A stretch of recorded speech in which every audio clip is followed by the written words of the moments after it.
আচ্ছা, আমাদের পড়া চলছিল হচ্ছে, দিয়েছি রেপ অফ দ্য লক 23 ফেব্রুয়ারি পর্যন্ত, মানে আজকে পর্যন্ত। কি অবস্থা সবার, বলো। রেপ অফ দ্য লক কি শেষ করেছি? জি স্যার, জি এই স্যার। শব্দটা শেষ হয়ে গেছে। সবার হয়েছে? তো এরপর যেটা থাকছে সেটা হলো শি স্টুপস টু কনকুয়ার, তাই তো? শি জি স্যার। স্টুপস টু কনকুয়ার, তাহলে এটা আমি একটু দিয়ে দিলাম।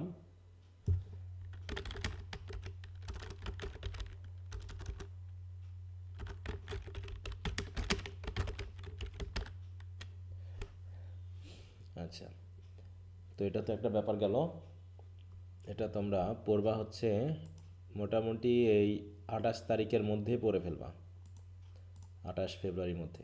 তাহলে এটা যদি আমাদের হয়ে যায়, তারপরে আমি তো তোমাদের সাথে একটা প্ল্যান একটা শেয়ার করেছি, এখন জানি না প্ল্যানটা কতখানি সাকসেসফুল হবে। যেহেতু আমি রোজার মাসটা ধরছি পুরো, তাই তো, মানে পুরো মার্চ মাস, সাথে এপ্রিলের আরও 15 দিন নিতে হচ্ছে পুরো প্ল্যানটা করার জন্য। এখন জানি না পরীক্ষার রুটিনে এপ্রিলের কোথা থেকে আমরা পাবো। হুম। এখন এটা হচ্ছে একটা, রুটিনটা দিয়ে ফেললে আমাদের প্ল্যানটা করতে সুবিধা হতো, কিন্তু যেহেতু রুটিন হাতে পায় নাই, এই জন্য একটু মানে কনফিউশনের মধ্যেই পড়তে হচ্ছে। কারণ যদি আমরা টোটালি একটু সময় দিতে চাই, তা তো প্রায় 45 দিন বা তার থেকে একটু বেশি সময় আমাদের লেগে যাচ্ছে। তো তোমরা নিশ্চয়ই দেখছো। এখন জি স্যার, দেখছি স্যার। এখন এই জি স্যার। অবস্থায় দুটা করে টপিক আমি দিয়েছি পাশাপাশি। একটা হচ্ছে পড়া হয়েছে যেটা রিভিশন, আর একটা হচ্ছে নতুন টপিক। হ্যাঁ, কারণ আমাদের এরপরে ভিক্টোরিয়ান পোয়েট্রি থেকে শুরু হবে। কারণ যদি আমরা 1 তারিখ থেকে শুরু করি, তাহলে 28 তারিখ পর্যন্ত শি স্টুপস টু কনকোয়ার আমাদের ওটা শেষ হয়ে যাবে। ওটা যদি শেষ হয়ে যায়, তাহলে মোটামুটি আমাদের ভিক্টোরিয়ান পোয়েট্রির থেকে শুরু হবে। এখন এই মুহূর্তে যেহেতু আমরা এক একটা টপিক 1 সপ্তাহ করে নিয়ে আমরা পড়ছিলাম ওখানে, আর এখন যদি আমরা এই প্ল্যানে একটু আগাতে চাই, তাহলে দেখো, যেগুলো আমাদের পড়া হয়ে গেছে, মনে করো 17 and 18 সেঞ্চুরি প্রোজ, যেটা সেটা আমরা একবার পড়েছি। এলিজাবেথান ড্রামা একবার পড়া হয়েছে। এই জায়গায় যে তিনটা টপিক রয়েছে, একটা হচ্ছে Victorian poetry, introduction to criticism, এটা আমি দুই দুই সপ্তাহ দিয়েছি। এটাকে মোটামুটি 2 সপ্তাহ দিয়েছি। ঠিক আছে? তাহলে মোটামুটি মনে করো মার্চ থেকে এপ্রিল পর্যন্ত। আর এপ্রিলে যদি আমরা সময় পাই, তখন হয়তো এই দুটাকে আমরা রিভিশনে দিতে পারবো। কিন্তু আমরা চেষ্টা করব যে এই রোজার মধ্যে, এই রোজার ছুটির মধ্যে আমরা যেন এইগুলোকে এভাবে শেষ করতে পারি। আর সাথে সাথে এই যে এখানে যেগুলো পড়া হয়ে গেছে তার দু একটা করে টপিক আমি দিয়েছি, দেখলেই বুঝতে পারছো। যে যাতে আমরা, যেমন এইটা আলেকজান্ডার পোপ, এটাতেও দিয়েছি, মানে 2 সপ্তাহ করে দিয়েছি রিভিশনের জন্য। আহ, জন জন ডান, এডমান্ড স্পেন্সার, অ্যান্ড্রু মার্ভেল এখানে, এবং এলিজাবেথানের শেক্সপিয়ারের এটা আমরা একটা দিয়েছি, কারণ শেক্সপিয়ারটা আমরা শুধু ব্রিফ কোশ্চেন, শর্ট কোশ্চেন বা যেটা আমরা পারি সেটুকুই পড়ব। তো সেই হিসাবে আমাদের এপ্রিল মাসের বেশ সময় কিন্তু আমাদেরকে নিতে হচ্ছে। তো এখন আমরা জানি না যে আসলে আমরা কতটুকু পারবো, তবে আশাবাদী যে আমরা এটুকু সময় হয়তো বা পেতে পারি। তবে সময় পাই আর না পাই, অন্তত লিঙ্গুইস্টিক্স পর্যন্ত আমরা এটাকে শেষ করে ফেলতে পারবো। হ্যাঁ, এইটুকু তো যেহেতু আমাদের বাদ আছে। আর সাথে এই রিভিশনগুলো আমরা একটু করে নিব। এখন তোমাদের একটু মতামত দাও যে ঠিক আছে নাকি আরও কিছু করা যেত, বা কোনোভাবে হলে বা কি বলতে চাচ্ছ, এরকম যদি কিছু থাকে একটু বলো কেউ। তোমাদের কি মনে হয় বলো, যে এর ছাড়া অন্য কোনো উপায় আছে কিনা, বা অন্য কোনোভাবে কিছু করা যায় কিনা। না স্যার, আমি যখন এটা দেখছি স্যার, তখন একটা জিনিস আমি মাথায় ঢুকিয়ে নিছি স্যার, যে এখন আহ, দুইটা করে টপিক আমাদেরকে পড়তে হবে স্যার। এটাই বলতেছিলাম স্যার, যে আপনি যদি একটা রুট ম্যাপ দিয়ে দিতেন, তাহলে আমরা এটলিস্ট বুঝতে পারতাম। যে এখন মাথার মধ্যে এটা আছে যে আমাকে দুটা করে টপিক পড়তে হবে, যদি আমি পড়াটা ভালোভাবে শেষ করতে পারি। মানে আর আরেকটা জিনিস স্যার, এখন জি স্যার। বলো, তুমি বলো। জি স্যার, বলছিলাম যে এই রুটিন দেখে বুঝতে পারতেছি যে এখন আমার সময় নষ্ট করার সময় নাই। কারণ এত বেশি পড়া, যে এটা দেখলেই বোঝা যাচ্ছে স্যার, যে একদিনে আমার কিন্তু অনেকগুলো পড়া করতে হবে না, মিনিমাম দুটা তিনটা করে ব্রড কোশ্চেন আমাকে পড়তে হবে। তো সেই দিক থেকে স্যার আমাদের এখন এই জিনিসটা মাথার মধ্যে ঢুকে যাবে। আগে আমরা তো গা হেলা লাগে ছাড়ে পড়তেছিলাম, এখন এই বিষয়টা যারা সিরিয়াসলি নেবে তাদের জন্য ভালোই হবে আমার মনে হচ্ছে। আগেরগুলো যারা পড়ে ফেলছো তাদের জন্য চাপটা কম হবে। এটা হলো বড় কথা। আর যারা জমায় রাখছো তাদের জন্য একটু চাপটা বেশি হবে। হ্যাঁ, এটা হলো ব্যাপার। আর ভাবতে হবে যে আগামী 3 মাস আমার জীবনের জন্য খুবই গুরুত্বপূর্ণ। এই 3 মাস আমাকে নাকে তেল দিয়ে ঘুমানো যাবে না, বরং নাক মুখ খোলা রেখে যতটুকু সময় বাথরুমে গেলেও বইটাকে সাথে করে নিয়ে যেতে হবে। মোবাইলটা সাথে করে নিয়ে গিয়ে দরকারে পিডিএফটা পড়ো, আর বাথরুমে, ঠিক আছে তো, বসে বসে ব্রিফগুলো একবার করে রিভিশন দাও, আর দু একটা শর্ট পড়ো। মানে এমন কোনো সময় নেই খাচ্ছ, হয়তো খাওয়ার সামনে মোবাইলটা খুলে বা বইটা খুলে একটা প্রশ্ন রিভিশন করে নাও। মানে এমনভাবে করতে হবে যেন দিনের 24 ঘন্টা তুমি পড়তেছো, ব্যাপারটা এরকম। সকালে ঘুম ভেঙে গেছে, মুখ ধুতে ধুতে ব্রাশ করতেছো আর বইটা খোলা আছে, ব্রাশ করতেছো আর 2-4টা লাইন পড়ে নিচ্ছ। এইভাবে তোমাকে এই আগামী 3 মাস যদি তোমরা একটু নিজেকে খুবই কন্ট্রোল করে, হ্যাঁ, একটু নিয়ন্ত্রণ করে যদি তুমি পড়তে পারো, তাহলে মোটামুটি এটা তোমার কাছে একটা মানে সাকসেসফুল ইয়ার হবে। কারণ কি, যা পড়েছি আমরা যথেষ্ট পড়েছি, বুঝতে পেরেছো? এরকম পড়াটা অধিকাংশই পড়েনি, এটা আমার বিশ্বাস। অধিকাংশই এই পড়াটা পড়েনি। আর যেহেতু তোমরা পড়েছো, তাহলে তোমরা অবশ্যই ভালো করবা যদি তোমরা নিজের সাথে একটু বোঝাপড়া করে নিয়ে এই টাইমটাকে এইভাবে আমি যেভাবে বললাম সেভাবে যদি কাজে লাগাও। ঠিক আছে? যে পড়ার কোনো রুটিন নাই, পড়ার রুটিনটা হচ্ছে তাই তুমি সময় পাচ্ছ, তুমি পড়তেছো, সময় পাইলেই পড়তে হবে, এইরকম টার্গেট নিয়ে যদি পড়তে পারো তাহলে ভালো হবে।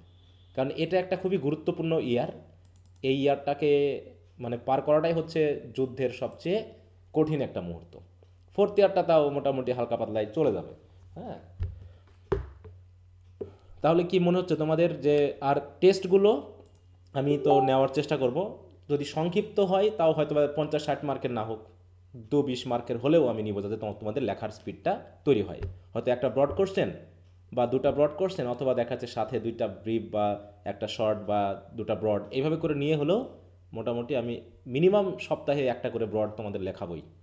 ঠিক আছে?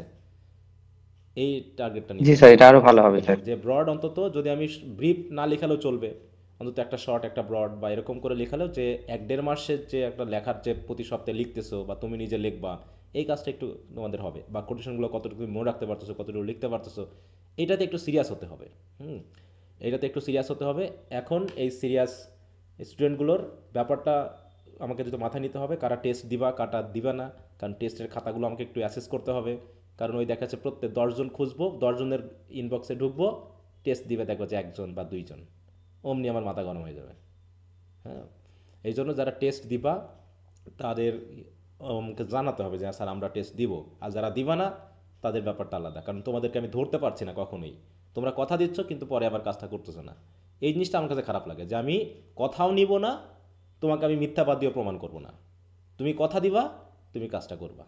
অতএব যারা কথা দিবা যে আমি টেস্ট স্যার দিব। আপনি ই করেন স্যার, এটা তো স্যার বারে বারেই করছেন স্যার, হ্যাঁ যারা হ্যাঁ, রাজি তারা আসবে, সবাই আমরা হাত তুলি স্যার। কিন্তু পরে আবার আপনি দেখা স্যার যাচ্ছে এবার কি একটু বললাম, স্যার ওই যে রেজিস্ট্রেশন ফি করেন স্যার, যে যারা টাকা দিবে তারা পরীক্ষা দিবে, না তাহলে ওটা, দেখবেন স্যার যখন তখন ঠিকই পরীক্ষা দেবে সব। না ওটা হয়তো আমি করব না 1 মাসের জন্য। আমি তোমাদের কাছ থেকে যথেষ্ট টাকা নিয়েছি, যথেষ্ট ফি তোমরা দিয়েছো আমাকে, ঠিক আছে, ওটাই যথেষ্ট।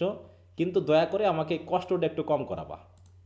যে দেখা যাচ্ছে 10 জনের ইনবক্সে ঢুকলাম, ঢুকে দেখলাম যে পরীক্ষা দিয়েছো মাত্র 1 জন বা 2 জন।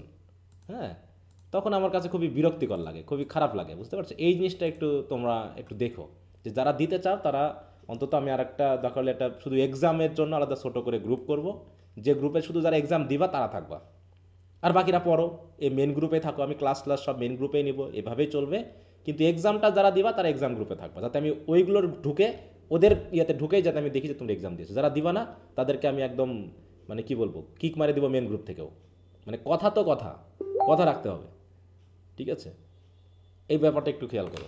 যেমন আমি আমার কলেজে এখন আর কথা বলি না, কারণ যে কথা আমি রাখতে পারবো না সে কথা আমি বলবো না, বুঝছো? যে কথা রাখতে পারবো না সে কথা আমি বলবো না। আর যে কথাটা বলবো সেটা আমাকে রাখতে হবে, আমাকে এটা করতে হবে। তা না হলে তোমাদের কাছে আমাদের যে একটা ওয়েট সেটা কিন্তু কমে যায়, বুঝতে পারছো? ওয়েটটা কিন্তু কমে যায়, যে স্যার বলেই শুধু, এগুলো করে না। আমরা অনেক সময় একটু আন্তরিকতা দেখাই বা একটু ইয়া দেখাই, ভালোবাসা দেখাই, কিন্তু এটা দেখাতে গিয়েও তোমাদের শিক্ষাটা হয় না অনেক সময়। অতএব শিক্ষার জন্য একটা স্ট্রিক্টনেস দরকার আছে, যেটা ইউরোপিয়ান কান্ট্রিগুলোতে আছে বলে তারা অপরাধ প্রবণ হলেও, মানুষ মাত্রই অপরাধ প্রবণ, কিন্তু তারা অপরাধ কর্মটা ওইভাবে করতে পারে না, কারণ শাস্তি আছে। হুম, এই জায়গাটা একটু খেয়াল রাখতে হবে, কারণ এইটাই তোমাকে তৈরি করবে, গঠন করবে। বুঝতে পেরেছো? এই যে মনে করো 21শে ফেব্রুয়ারি হলো, দেখলাম 21শে ফেব্রুয়ারিতে হিন্দি গান বাজাচ্ছে অনেক ছেলে মেয়ে। এমনকি 21শে ফেব্রুয়ারি সম্পর্কে ধারণা নেই যে কেন এই দিনটাকে পালন করা হয়। সাথে সাথে স্কুল কলেজে যখন স্টুডেন্টদেরকে যেতে বলা হচ্ছে, আসতে বলা হচ্ছে, তারা আসতেছে না। তার মানে কি দেশের প্রতি যে একটা ভালোবাসা বা দেশ বলে যে কিছু, এটার প্রতি কোনো উৎসাহ উদ্দীপনা নেক্সট জেনারেশনে থাকবে না। বা আমরা এই দিনগুলো হয়তো বা একসময় বাদও পড়ে যেতে পারে, যেগুলো আমাদের আর দরকার নেই। হ্যাঁ, এগুলো আমাদের আর দরকার নেই।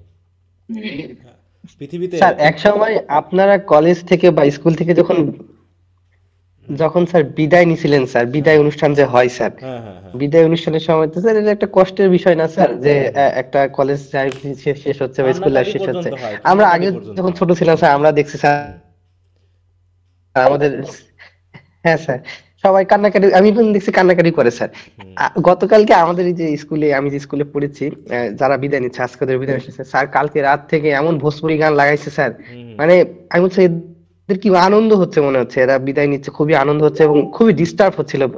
এত রাতে এত জোরে জোরে সাউন্ড বক্স বাজছে, হুম। অনেকে অসুস্থ আছে, অনেকে পড়াশোনার পরীক্ষা, এদেরকে বলতেও না কেউ, আবার বললেও তো সমস্যা, মানে কঠিন অবস্থা স্যার। এখন তো কি গ্রামে যে হয় হবে কি আল্লাহ জানো, মাহবুব গ্রামে জানে। যদি তোমার একটা আর কুকুরের জন্মদিন পালন হয় সামনে সেখানেও এগুলা আর বক্স কিছু বাজে। থাকবে না স্যার, হ্যাঁ। 21শে ফেব্রুয়ারি। এখন গ্রামে কুকুরের জন্মদিনেও বক্স বাজায়, বড় বড় বক্স নিয়ে আসে। বুঝতে পারছো? যে তার প্রিয় কুকুরের জন্মদিন, কি রে বক্স বাজতে কেন, বলে কুকুরের জন্মদিন পালন করতেছে। আমার যে বিশাল ব্যাপার। হ্যাঁ, মানুষ এখন গ্রামের মানুষ একটু বেশি শৌখিন, বেশি শখ। হ্যাঁ, এমনকি আমি যখন 4th ইয়ার শেষ করে ঢাকাতে চলে আসলাম, যখন আমি মেস থেকে বিদায় নিলাম, সে মেসের সে কি কান্নাকাটি সবাই। হ্যাঁ, একসাথে আমরা যখন একসাথে বসে আমাকে বিদায় জানালো, মানে সবাই, যেটাই আমাদের হয়তো শেষ দিন এইভাবে দেখা হওয়া, এরকম বসা, একসাথে থাকা, মানে এই দিনগুলো এখনও ফিল করি যে আসলে যে এখনকার সেই আন্তরিকতা বা সেই জায়গাগুলো আস্তে আস্তে হারিয়ে যাচ্ছে। মানুষ জানি না কি আসলে হচ্ছে এগুলো। এতটা যে মানুষের মধ্যে যে বিদ্বেষ, হানাহানি, মানুষের প্রতি মানুষের সহানুভূতি না থাকা, এগুলো আসলে শিক্ষার একটা অংশ। কিন্তু এখন আধুনিক প্রযুক্তি, আধুনিক ব্যবহার, শিক্ষা ব্যবস্থার ধ্বংস, সব কিছু মিলে আমাদের এগুলো দেখতে হচ্ছে। আচ্ছা, তো যাই হোক, এখন তাহলে এটা নিয়ে আর কথা না বলি, তাহলে কি আর কারো কোনো মতামত থাকলে একটু বলো যে স্যার এরকম করা যেত বা এরকম হলে তোমরা একটু আমাকে বলো। তা না হলে আমি তো আমার মতো করেছি, তোমরা মনে করো স্যার এখন চাপাই দিয়েছে, তখন আর একটা সমস্যা। ঠিক আছে, মৌলির কি অবস্থা বলো, মৌলি? জি স্যার, আপনার এটা খুব সুন্দর আছে স্যার। আমাকে সন্তুষ্ট করার জন্য বলতেছে না তো? হ্যাঁ। না স্যার, কেন স্যার, এটা মানে একদম আমার মনের মতো হয়েছে স্যার, মানে একদম পারফেক্ট।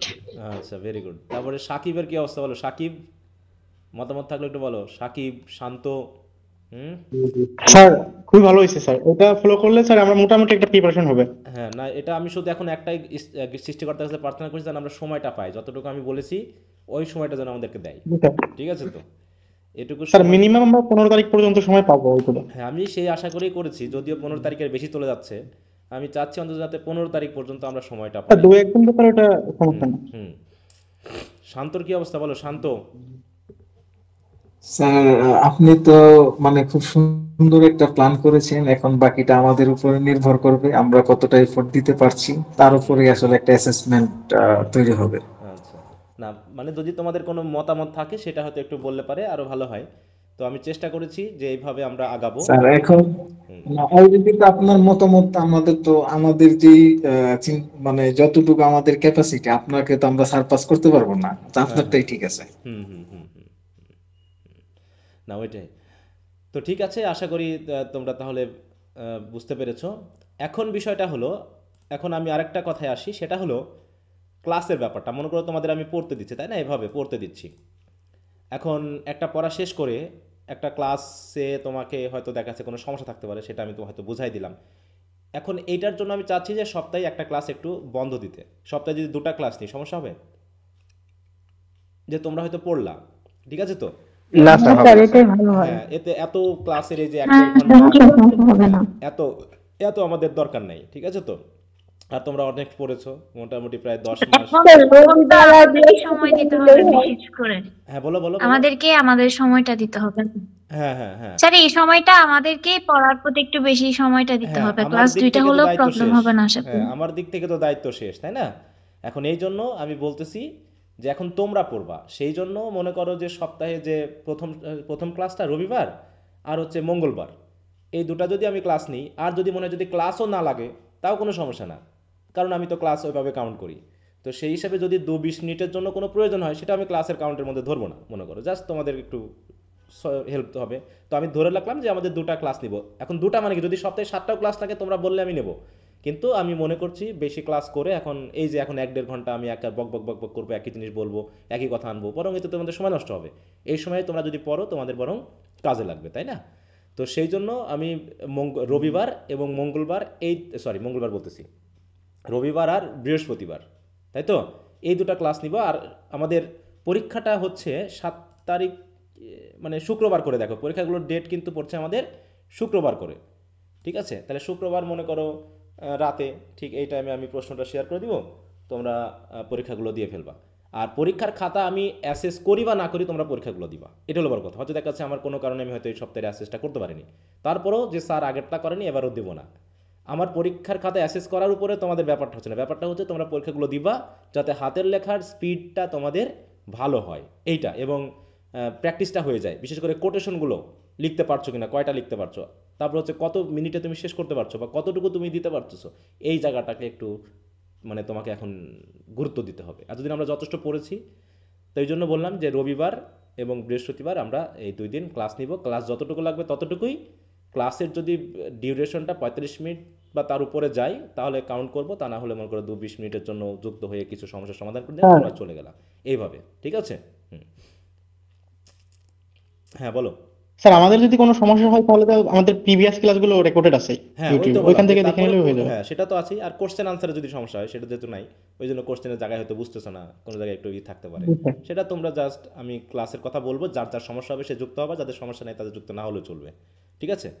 এরকম আর কি বিষয়টা, মানে পরবর্তী 1 মাসটা আমরা জাস্ট রিল্যাক্সে ক্লাসের ব্যাপারটা নিয়ে ভাববো, আর পড়াশোনাটার চাপটা বাড়িতে আমরা একটু বেশি দেওয়ার চেষ্টা করব, ঠিক তো?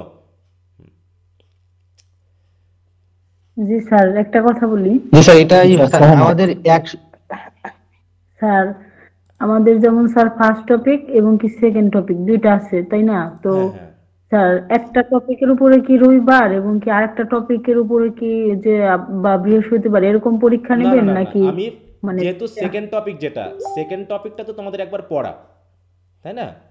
তো যখন হ্যাঁ তোমরা রিভিশন দিবা সেখানে তোমার সমস্যা থাকতে পারে, এই টপিকের সাথেই ওই টপিকটা নিয়ে আমরা কথা বলবো, ঠিক আছে? তো আমাদের মেইন আলোচনা স্যার। থাকবে ফার্স্ট টপিকটা, আমাদের মেইন গুরুত্ব থাকবে হচ্ছে আলোচনার বিষয়, ক্লাস আলোচনার ফার্স্ট টপিকটা থাকবে। সেকেন্ড টপিকে যেহেতু তোমরা রিভিশন করবা তাতে হয়তো ওখানে সমস্যাটা কম থাকতে পারে, অতএব দুটা টপিক নিয়েই আমরা প্রত্যেকটা ক্লাসে আলোচনা করব। মনে করো তুমি ভাগ করে নিলা যে আমরা মোটামুটি শনিবার, ঠিক আছে? তো শনিবারে, বা তোমরা যদি মনে করো যে স্যার শনিবারে রবিবারে নিয়েন না মঙ্গলবার নিয়েন, কারণ আমরা শুক্রবারে পরীক্ষাটা শেষ করে আবার যেহেতু শনি রবি সোম এই 3 দিন আমরা একটু পড়লাম, তাই তো একটু পড়ার সুযোগ পেলাম, একটা টপিক পড়ো বা দুটা টপিক পড়ো, তোমরা টপিক দুটা পড়লা, পড়ার পর সমস্যা হলো আমরা মঙ্গলবারের সমাধান দিলাম। তারপরে মনে করো যে তুমি আর একটা টপিক আছে যেখানে দুটো টপিক, তো দুটা দিন তুমি নিয়ে পড়তে পারো। তো এইরকম করে তোমাদের যদি মনে হয় যে স্যার এই সপ্তাহে নিয়েন না সামনের সপ্তাহে নিয়েন, আমি সেভাবেই নেব। কি কথা বুঝতে পেরেছো? মানে তোমাদের শুক্রবারে যেহেতু টেস্টটা নিব, তাহলে শুক্রবার পরবর্তী তুমি কয়েকটা দিন নিলা, নিয়ে হয়তো দেখা যাচ্ছে শনি রবিবার সোমবার এই 3 দিন পড়লা, পড়ার পর সমস্যাগুলো চিহ্নিত করে রাখলা, যে সমস্যাগুলো হবে মঙ্গলবারে আমরা হয়তো বা সমাধান নিয়ে ফেললাম। তারপরে যদি মনে হয় যে না আমার হয়ে গেছে, আমার আর সমাধানের দরকার নেই, তাহলে বৃহস্পতিবারও ক্লাস নিলাম না, ওই সপ্তাহে একটা ক্লাসে হয়ে গেল, দিয়ে পরে আমরা শুক্রবারে টেস্টটা নিলাম। এইভাবে একটু টার্গেট নিবা। দুইটা টপিকের উপরই টেস্টটা নিবেন না একটা? দুটা টপিকের উপরেই নেব, তবে দুটা টপিকের উপরেই নিব, ঠিক আছে? পরীক্ষা মানে দুটো টপিকের উপরে থাকবে, বুঝতে পেরেছো? এখন হয়তো বা দেখা যাচ্ছে ফার্স্ট টপিক থেকে আমি ব্রড দিলাম, সেকেন্ড টপিক থেকে শর্ট আর ব্রিফ দিলাম, বা হয়তো ফার্স্ট টপিক থেকে শর্ট আর ব্রিফ দিলাম, সেকেন্ড টপিক থেকে হয়তো ব্রড দিলাম, এরকম। মানে আমার দুটা টপিককেই যেন আমরা একটু গুরুত্ব দিয়ে পড়ি, তবে যেটুকু পড়বা সেটুকু ভালো করে পড়বা। হয়তো দেখা যাচ্ছে ফার্স্ট টপিক তোমার শেষ হয়নি, তুমি সেকেন্ড টপিক পড়লাম না, দরকার নেই, কারণ একবার পড়া আছে, ঠিক আছে? তো তবে চেষ্টা করবা একটু গুরুত্ব দিতে। তবে এমনটা যাতে না হয় যে কোনোটাই ঠিক মতো পড়তে পারছো না, এমন হয়ে গেছে যে তুমি কোনোটাও ঠিক মতো পড়োনি, সব দৌড়াদৌড়ি করে খাওয়াচ্ছ। তুমি যেটা পড়বা সেটা ভালো করেই পড়বা, পড়ার পর আমার পরীক্ষাটা এখানে গুরুত্বপূর্ণ না, কিন্তু যে স্যারের পরীক্ষা দিতে হবে, কী হবে না হবে, আমাকে সব করে ফেলতে হবে, এমনটা না। তুমি গুরুত্ব দিয়ে যেটা পড়বা সেটা ভালো করে পড়বা। আমি পরীক্ষা কোশ্চেনটা দুটো টপিক থেকেই দিব, যাতে দুটো টপিকে আমরা মোটামুটি টাচ করতে পারি, ঠিক আছে? জি স্যার, আরেকটা কথা বলি স্যার, হুম সেটা স্যার পরীক্ষা দিতে পারবো, ঠিক আছে, কম বা বেশি পারি এটা না, হুম পরীক্ষা দিতে পারবো, কিন্তু যে মানে যদি খুব কম পারি আপনি বকবেন কিনা? না একদম কম দেখা তো গেছে পারবা না, হয়তো মোটামুটি দেখাচ্ছে আমি তো মনে করি একটাই ব্রড দিব, তাহলে সেই ব্রডটা তো অন্তত লিখবা। তুমি শর্ট বা ব্রিফ না লিখো, শর্ট ব্রিফ না লিখলেও সমস্যা নাই, কিন্তু ব্রডটা অন্তত লিখতে হবে। যাদের সমস্যা হবে, এমন বলছি বলে আবার যেন এরকমটা না হয় যে কেউই ঠিক মতো দিচ্ছ না, শুধু ব্রডটাই দিচ্ছ। তোমার তোমার ভিতরের যোগ্যতা অনুসারে, দক্ষতা অনুসারে তুমি ওই পরীক্ষায় যেটা পারবা সেটা অবশ্যই দিবা। ঠিক আছে, ফাঁকে দিও না, মানে তুমি পারতেছো না তাই দিচ্ছ না সেটা ভালো কথা, ব্যাস ভালো কথা, কিন্তু তুমি পারছো তাও তুমি ইচ্ছা করে দিলা না, এমনটা যেন না হয়। কারণ পরীক্ষাগুলো দিলে দেখবা তাহলে তার তো উপকারিতা তুমি পাবা। হ্যাঁ, উপকারিতা তুমি পাবা পরে, ঠিক আছে? স্যার এইটাই। আমরা কম পারি আর বেশি পারি, যদি আমরা লিখি এতে আমাদের উপকার হবে, যে আমাদের লেখার স্টাইল আমরা কতটুকু লিখতে পারি, কেমন প্রেজেন্ট করতে পারি। পড়লাম ঠিক আছে, এত বড় বড় প্রশ্ন উত্তর পড়লাম, কিন্তু হুম হুম খাতায় কতটুকু প্রেজেন্ট করতেছি, ওইটা তো আসল ব্যাপার, যে ওটাই আমরা আসল, ওইটাই তো বললাম, অনেকে এই জায়গাতেই ধরাটা খায়। হ্যাঁ, ধরাটা খায় তো এখানে, পরে অনেক, কিন্তু পরীক্ষায় সেই তোমার আউটপুটটা দিয়ে আসতে পারে না। ঠিক আছে তো? হ্যাঁ, এইখানেই সমস্যাটা। এখন এখন এই 1-1.5 মাস মানে পরীক্ষার আগ পর্যন্ত তোমার ভিতরে যা ঢুকছে এটাই যদি তুমি দিয়ে আসতে পারো তোমার ভালো রেজাল্ট হবে, কিন্তু এটুকু যদি না দিয়ে আসতে পারো ও 100% ইয়া করেও লাভ হবে না। হ্যাঁ, আর পরীক্ষার জন্য 100% প্রিপারেশন দরকার হয় না, 60-70% প্রিপারেশনই পরীক্ষার জন্য যথেষ্ট। 100%-এর সব কিছুর উপরে পরীক্ষার জন্য প্রিপারেশন, জানার জন্য সব পড়তে হয়, কিন্তু পরীক্ষার জন্য 60-70% পড়তে হয়, বাকিগুলো বাদ দিয়ে যেতে হয়। হ্যাঁ, কারণ আমার ওই 8টা কোশ্চেনের জন্য আমার 8টা কোশ্চেন কমন পাওয়ার টার্গেট নিয়ে পরীক্ষা হলে গেলে হবে না, 4টা থেকে 5টা কমন পাইলে হবে, এর বেশি দরকারও নাই আমার। 6টা কমন পেয়ে আমার লাভ কি যদি আমি ওটা পরীক্ষায় নাই লিখি? 8টা কমন পেয়ে আমার লাভ কি? আমার তো লেখার জন্য 8টা আমাকে লিখতে বলা হয়নি। হুম, এইটা। আর ব্রিফ কোশ্চেনের জন্য একটু গুরুত্ব দিবা, কারণ ব্রিফ কোশ্চেনে যেহেতু একটু ঝামেলা হয়, কারণ বানায় সানায় তো আর ব্রিফ কোশ্চেন লেখা যায় না, যায় বলো? ব্রড কোশ্চেন বানায় লেখা যায়, শর্ট কোশ্চেন বানায় লেখা যায়, কিন্তু ব্রিফ কোশ্চেন কি তুমি বানায় লিখতে পারবা? এক্সাক্ট আনসার লিখতে হবে, তাই না?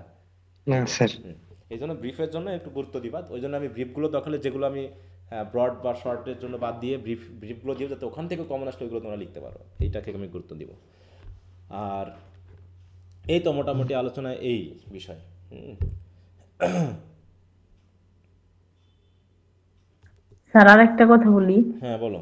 হুম সেটা হলো আমাদের যেহেতু সামনে মাসে রমজান মাস, তো হুম আপনি যদি সময় পান, আপনার যদি সময় মানে মিলে, আমাদের তো দিনে পরীক্ষাটা নিলে মনে হয় ভালো হয়, জোহরের পরে বা দেখা গেছে সকাল টাইমে এরকম। আচ্ছা, পরীক্ষা নিয়ে আমার কোনো সমস্যা নেই, আমি প্রশ্ন রাত শেয়ার করে দিব। তোমরা নিজ দায়িত্বে ঘড়ি ধরে যে সময়ে শুরু করবা আর যে সময়ে শেষ করবা এই টাইমটা উল্লেখ করে আমাকে প্রশ্নের খাতাটা তুমি শেয়ার করে দিবা। তোমার যখন খুশি তুমি পরীক্ষা তখন দাও, আমার কোনো সমস্যা না। ঠিক আছে? কিন্তু ওকে, পরীক্ষাটা শুরু করবা ঠিক কখন আছে। এবং কখন শেষ করছো, যে স্যার আমি এত মিনিটের মধ্যে এটা লিখতে পারছি, এইটুকু তুমি একটু জাস্ট নিজেকে, আমাকে জানানোটা তোমার মূল লক্ষ্য না, কিন্তু ওখানে লিখে রাখলে তোমার নোটটা থাকলো যে স্যার আমি এই প্রশ্নের উত্তরটা এই ব্রডটা এত মিনিটে লিখেছি, 1 ঘন্টা লিখছি বা 35 মিনিট ধরে লিখছি বা 30 মিনিট ধরে লিখছি, এরকম একটা অ্যাসেসমেন্ট নিয়ে তুমি থাকবা। বা আমি আধা ঘন্টার মধ্যেই এতটুকুই পেরেছি, এর চেয়ে বেশি পারি নাই। হ্যাঁ, এই টার্গেট নিয়ে লিখবা। তবে যতটুকু ইচ্ছা ততটুকু লিখবে না, সবসময় ওই আধা ঘন্টা 25 মিনিট এইটাকে টার্গেট নিয়ে লিখবা। ওইটুকু তুমি যতটুকু লিখতে পারছো ততটুকু লিখবা, ওর চেয়ে বেশি লেখার দরকার নেই। ঠিক আছে? তাহলে যদি তুমি বেশি লেখার প্র্যাকটিস করো না, পরীক্ষা হলে এরকমটাই হবে যে তুমি একটা কোশ্চেন প্রথমে 1-1.5 ঘন্টা মিলে লিখলা, পরে গিয়ে দেখাচ্ছে যে এত ছোট ছোট হয়ে যাবে, যেগুলো খাতা তো তোমাদের দেখাইছি আমি বিভিন্ন পরীক্ষার খাতা, যে দেখা যাচ্ছে প্রথমটা মোটামুটি 7-8 পেজ লিখতে, পরেরগুলো 1-1.5 পেজের বেশি আর লিখতে পারেনি। তাহলে ও দিয়ে তো আমার কোনো লাভ হচ্ছে না, কারণ আমি 10 পেজ লিখেও আমি যা পাবো, আমি 5 পেজ লিখেও হয়তো তার থেকে 2-1 মার্ক কম বেশি পাবো। কিন্তু যদি ওই অন্য প্রশ্নগুলো আমি লিখতাম তাহলে গড়ে আমার বেশি মার্ক থাকতো। এই হিসাবটা কিন্তু করেই তোমাকে লিখতে হবে। ঠিক আছে? অতএব পরীক্ষার টাইমটা তোমাদের মতো দিতে পারো, কোনো সমস্যা না, কিন্তু দেখে লিখবা না, এটা হলো একটা বড় কথা। আর একটা হলো যে তোমার মতো করে তুমি শুরু করবা এবং তোমার মতো করে তুমি শেষ করবা। আমার কাছে ভালো প্রমাণ করা তোমার দরকার নেই। হ্যাঁ, তোমার দরকার হলো তুমি তোমার কাছে কতটুকু ভালো মতো তুমি দিচ্ছ। ঠিক আছে? জি স্যার।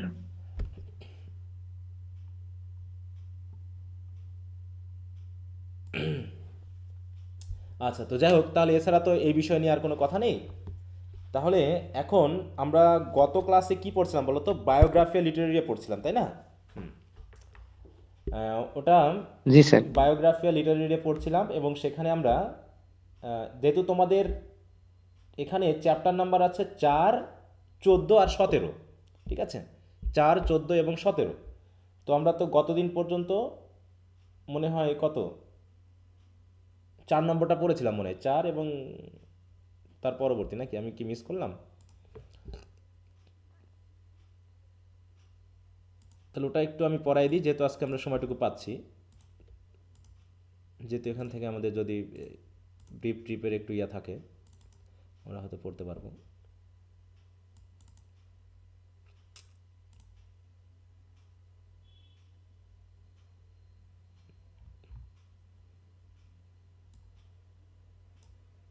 হ্যাঁ, 4 নম্বর চ্যাপ্টারটা আমরা একটু পড়েছিলাম, যেখানে আসলে তিনি কি নিয়ে কথা বলছেন, এখানে ওয়ার্ডসওয়ার্থের নিয়েই কথা হয়েছে। তারপরে নেক্সট হচ্ছে কত নম্বর ছিল, 13 নম্বরটা তো আমাদের দরকার নেই, আমরা পড়বো হচ্ছে 14 নম্বর। ওটা একটু আমি তাহলে একটু সামারিটা একটু পড়াই দিই, এই 14 নম্বর, হ্যাঁ 14 আর 17, ঠিক আছে।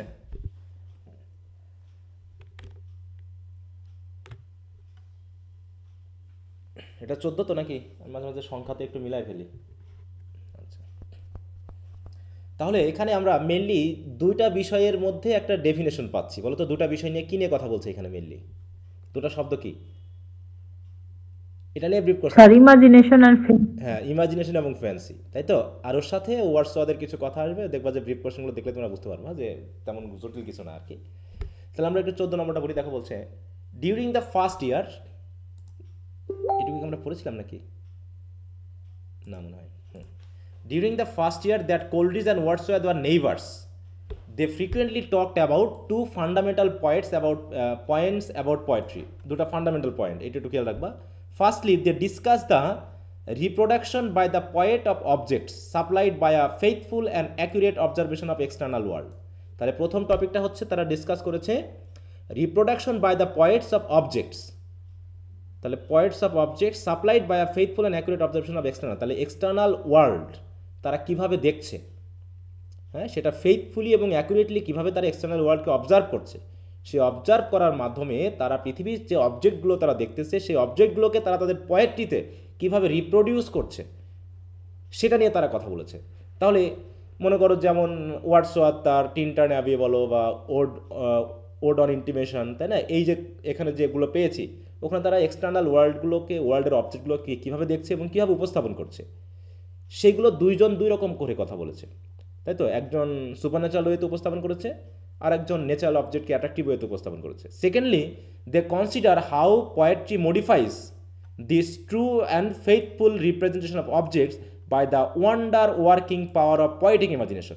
এই যে তাহলে যা দেখলো সেই জিনিসটাকে তারা আবার তাদের যে পোয়েটিক ইমাজিনেশনের যে পাওয়ার রয়েছে সেই পাওয়ার ব্যবহার করে তারা সেই অবজেক্টগুলোকে কীভাবে রিপ্রেজেন্ট করছে, কতটুকু মডিফাই করছে সেটা নিয়ে তারা কথা বলেছে।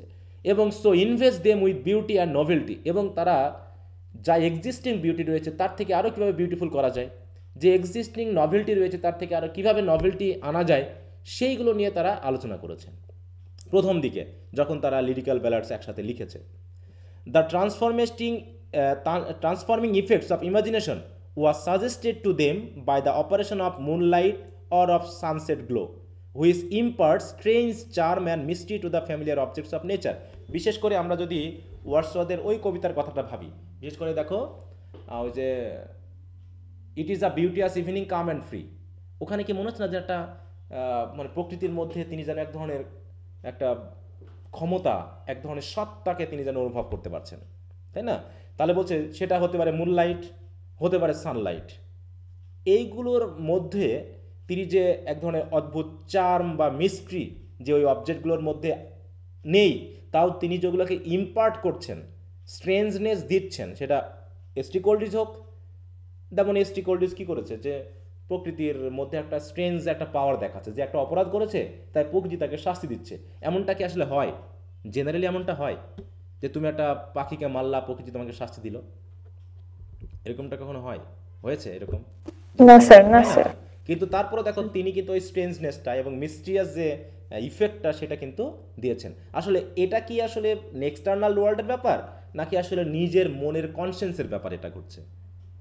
স্পিরিচুয়াল স্যার এটা। আর কনসেন্স, আরেকটা দেখো। কথা আছে sir, nature nature has a return, মানে কেউ খারাপ করলে তার সাথে দেখা যায় যে তার মিসফরচুন বা এইগুলো স্যার কিছুটা রিলেভেন্ট আমার যা মনে হ্যাঁ, হয়। কিছুটা রিলেভেন্ট, কিন্তু সেটা মেনলি নির্ভর করছে কার উপরে জানো? প্রকৃতির উপরে না, এটা নির্ভর করছে আমার কনসেন্সের উপরে, আমি কতটুকু বিবেকের দংশনে ভুগছি তার উপরে। তুমি যদি কিছু না মনে করো তো তুমি কিছু মনে করছো না। যেমন তুমি যদি চুরি করো, তোমার মধ্যে কি ভয় থাকবে না? আজীবন ভয় থাকবে যে তুমি চুরি করেছো, থাকবে কি না? বলো, ওই জি ভয়টাই স্যার। তোমার ভিতরে এমন ইফেক্ট তৈরি করবে যে তোমার আচরণেই অটোমেটিক ধরা পড়ে যাবা তুমি, যে তোমার ভিতরে এই ঘটনাটা ঘটছে। মানে তোমার আচরণই তোমাকে কি করবে? ধরিয়ে দিবে। তাহলে স্যার এই যে হ্যাঁ, ধরাটা খাইলো, এটা স্যার কোন ল? এটা কি ন্যাচারাল ল নাকি এটা কোন ল হিসাবে ধরা হবে? আসলে এটা ন্যাচারাল বা এইটা আমি ওইভাবে বলতে যাচ্ছি, ওটা আমার ঠিক বোধের ভিতরে নাই। এটা নিজের যে বিবেকের ব্যাপারে আসে, এটা বিবেক। হ্যাঁ, মনে করো ওই যে বললাম যে তুমি একটা মনের ভিতরে, তোমার ভিতরে মনে একটা, মনে করো, মিথ্যা বলার কারণে বা কোনো একটা অপরাধ করার কারণে তুমি কি কখনো নিজেকে স্বাভাবিক রাখতে পারবা নিজের কাছে? কখনো? বলো, এটা কি স্বাভাবিক না স্যার, মানতে পারবো এটা মিথ্যা বলার কারণে যদি কোনো পার্সন মানে ক্ষতিগ্রস্ত হয়, তাহলে তো ওইটা কনসিয়াসনেস ওই জিনিসটা করবে, ক্যারি করবে যে হ্যাঁ, না এই কাজটাই তার হয়েছিল। হ্যাঁ, অতএব এই আর কি দেখাচ্ছে স্যার, এই তোমার কথাও ভিতর। ঠিক হ্যাঁ, হ্যাঁ, এটা স্যার। অটোমেটিক, এটা তোমার উপরে ডিপেন্ড করছে, তোমার উপরে। নেচার কিন্তু এটা জানে না, মনে করো নেচার জানে না, কিছুই নেই, কিন্তু তুমি ন্যাচারাল অবজেক্টগুলোর সাথে এমনভাবে রিয়াক্ট করতেছো যে অটোমেটিক তুমি ধরা খেয়ে যাচ্ছ, অটোমেটিক তুমি বিবেকের দংশনে ভুগতেছো, তাই না? যেগুলো তোমাকে কি কি করছে? বারবার কষ্ট দিচ্ছে। এই কষ্টটাই যে তুমি ভুগতেছো, এটাই হলো সবচেয়ে বড় কথা। যেমনটা হয়েছে ডক্টর ফস্টাসে, তাই না? ডক্টর ফস্টাস সব কিছু ব্যবহার করতেছে, সবই পাচ্ছে, কিন্তু মাঝে মাঝে সে তার বিবেকের মাধ্যমে, বিবেকে এসে বাধা দিচ্ছে। এই যে ইভিল অ্যাঞ্জেল এবং যে আমরা গুড অ্যাঞ্জেল পেলাম, এটা কি আসলে ইভিল অ্যাঞ্জেল গুড অ্যাঞ্জেল তার কাছে এসেছে, নাকি এটা তার বিবেকের দুইটা পার্ট? বলো তো। স্যার এটা স্যার তার বিবেকেরই দুইটা হ্যাঁ, ওই পার্ট। বিবেকের দুইটা পার্ট এক একবার এক একটা তার কাছে এসে মানে করছে, কনসেন্সের নাড়া দিচ্ছে। আর তখনই সে আস্তে আস্তে ওই বিষয়টা নিয়ে কষ্ট পাচ্ছে, ভাবতেছে। বাইরে কিন্তু এর কোনো ইফেক্ট নেই, বাইরে নিয়ে কোনো কিছু হচ্ছে না, যা হবার তা ভিতরেই হচ্ছে। হ্যাঁ, স্যার এ- কিন্তু এই ইফেক্টটা তো স্যার আলটিমেটলি তার যে ড্যামনেশন যখন হ্যাঁ, স্যার হইলো, মানে ওইটা তো তখন পাইছে, মানে এই জিনিসটাকে কি ধরা যায় তাহলে? মানে তার যে অপরাধের যে শাস্তির পাওয়ার যে টাইমটা বা যখন সে পেয়েছে বা পাইলো, এই এ- স্টেজটাকে কি বলা যায়? এটা হচ্ছে তোমার বয়সের সাথে সাথে কনসেন্সের যে পিউরিফিকেশনটা এবং তোমার চিন্তা ভাবনা, এটা দেখো না, এটা কি মানে তোমার বোধের ব্যাপারটা, বোধের যে ম্যাচুরিটি, সেটার জন্য এটা ঘটেছে। যেমন তুমি একসময় ছোটোকালে চকলেট খাইতে পছন্দ করতা, চকলেট খাইতে খুব পছন্দ করতে, এখন কি তুমি চকলেট খাওয়া পছন্দ করো ছোটোবেলার মতো? বলো। না স্যার, এখন তো প্রায়োরিটি চেঞ্জ হয় হ্যাঁ, তাহলে মানুষের, ওই যে এই যে এটা যে চেঞ্জ হয়, এটা কিসের কারণে হচ্ছে? এটা হচ্ছে সামাজিকতা, তোমার চিন্তা ভাবনার ম্যাচুরিটির কারণে, তাই না? এরকম একটা ব্যাপার। আবার আরেকটা জিনিস ভাবো, যে তুমি আগে তুমি একজনকে বিয়ের আগের রাত পর্যন্ত খুবই ভালোবাসতে, তার জন্য তুমি জীবন দিতে চেয়েছিলা।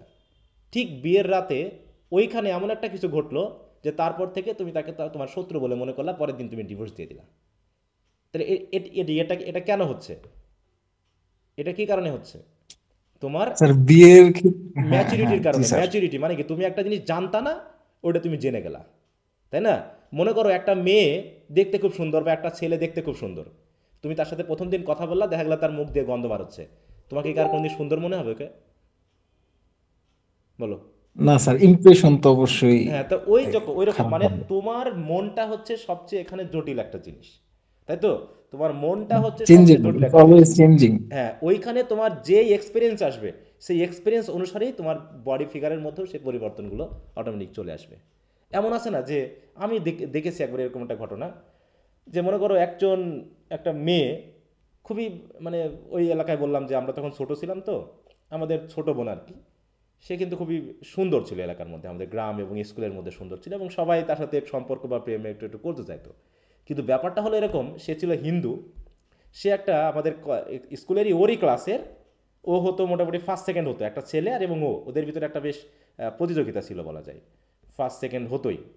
ও হতো ফার্স্ট, না সেকেন্ড হতো, কিন্তু কোনো কারণে তাদের ভিতরে একটা অ্যাটাচমেন্ট বা একটা সৌন্দর্যবোধ তৈরি, মানে একটা সম্পর্ক তৈরি হয়ে যায় এবং তারা দুইজন পালিয়ে যায়, বুঝতে পারছো, পালিয়ে যায়।